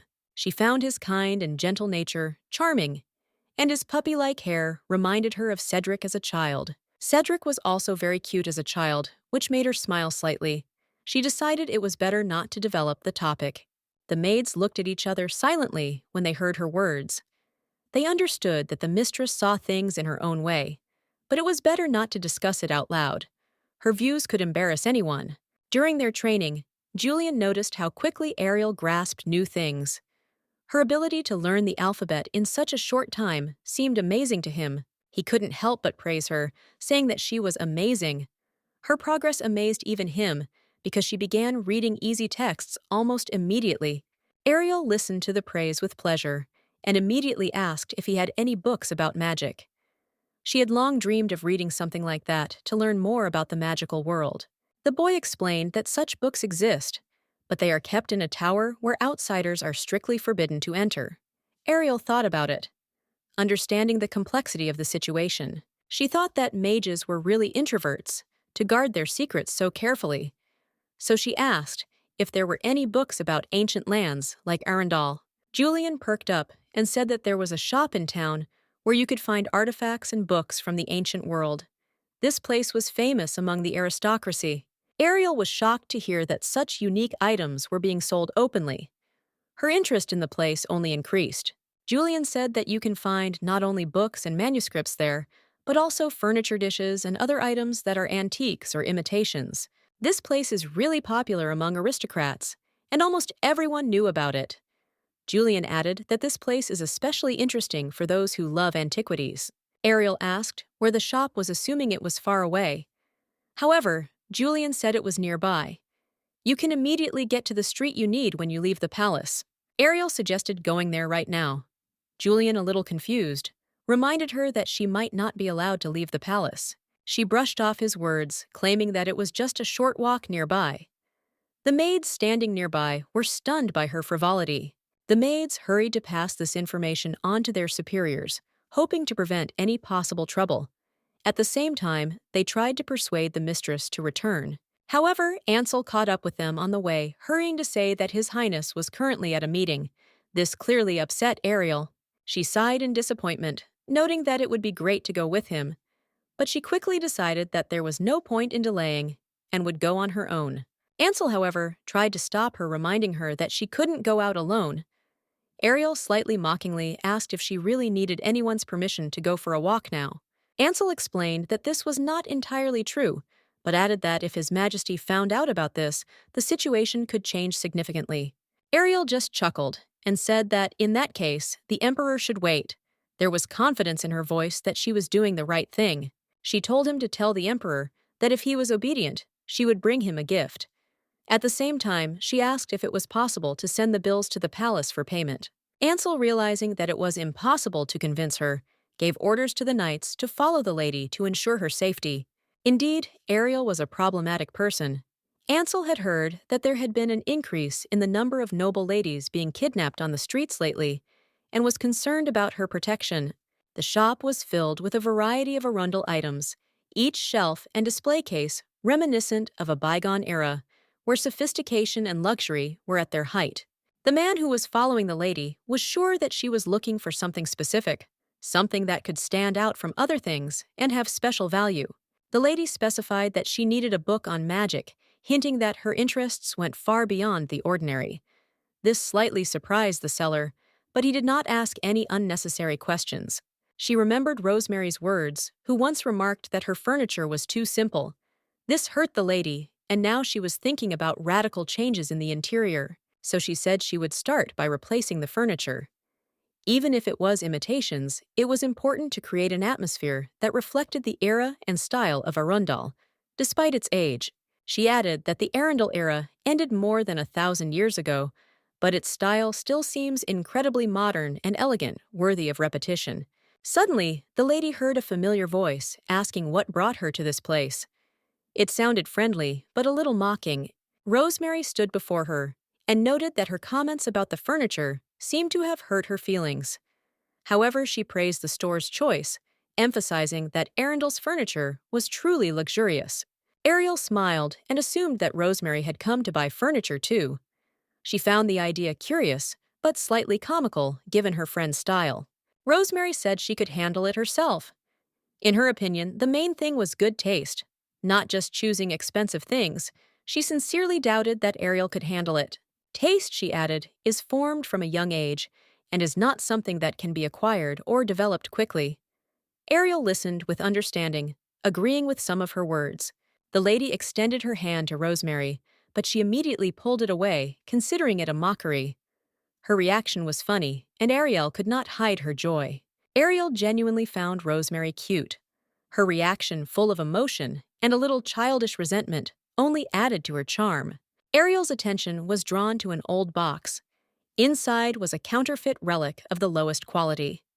However, something about the object intrigued her. The sellers apologized for the presence of such goods on the display case and offered to remove them. But the lady asked to stop as she wanted to examine the relic closer. Her premonition was confirmed. In front of her was indeed an interesting object. She understood that its value was hidden behind its external simplicity.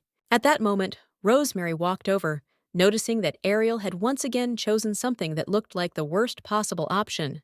She added that such a thing was as if created for Ariel, because an old and cheap thing is more a symbol of poverty than of refined taste.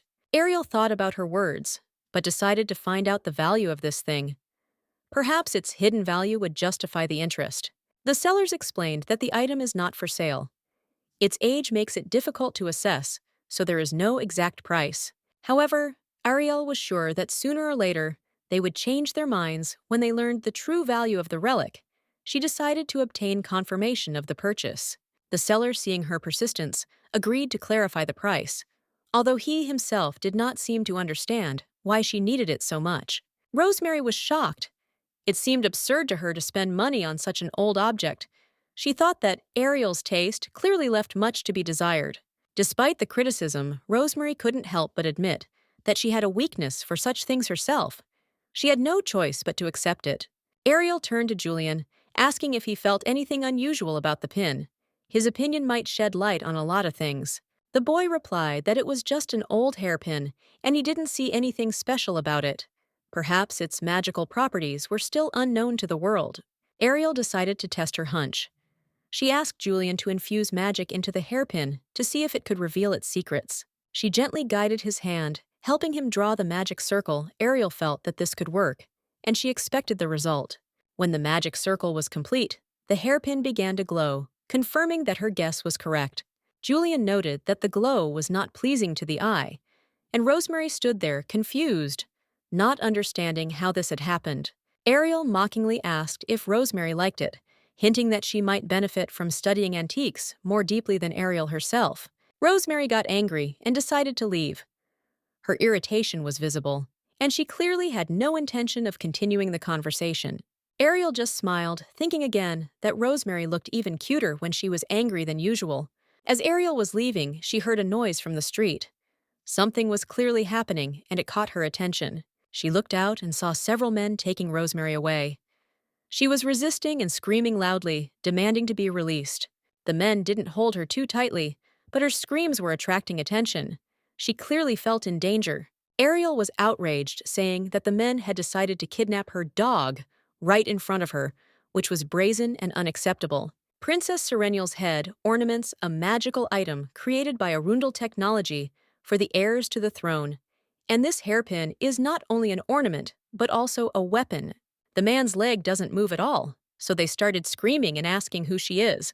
The knights who had followed Ariel out of the palace wasted no time in quickly intervening to take control of the situation and prevent the conflict from escalating further. One of the men who decided to attack the girl suddenly swung at Ariel, but she deftly dodged the blow, demonstrating excellent reaction. Ariel, without wasting a second, clenched her fist and delivered a powerful, precise punch straight into the attacker's face, thereby instantly putting him at a disadvantage. Her powerful blow literally sent the man flying backwards, which left Rosemary in a state of shock, while the knights watching what was happening still could not understand what exactly was happening.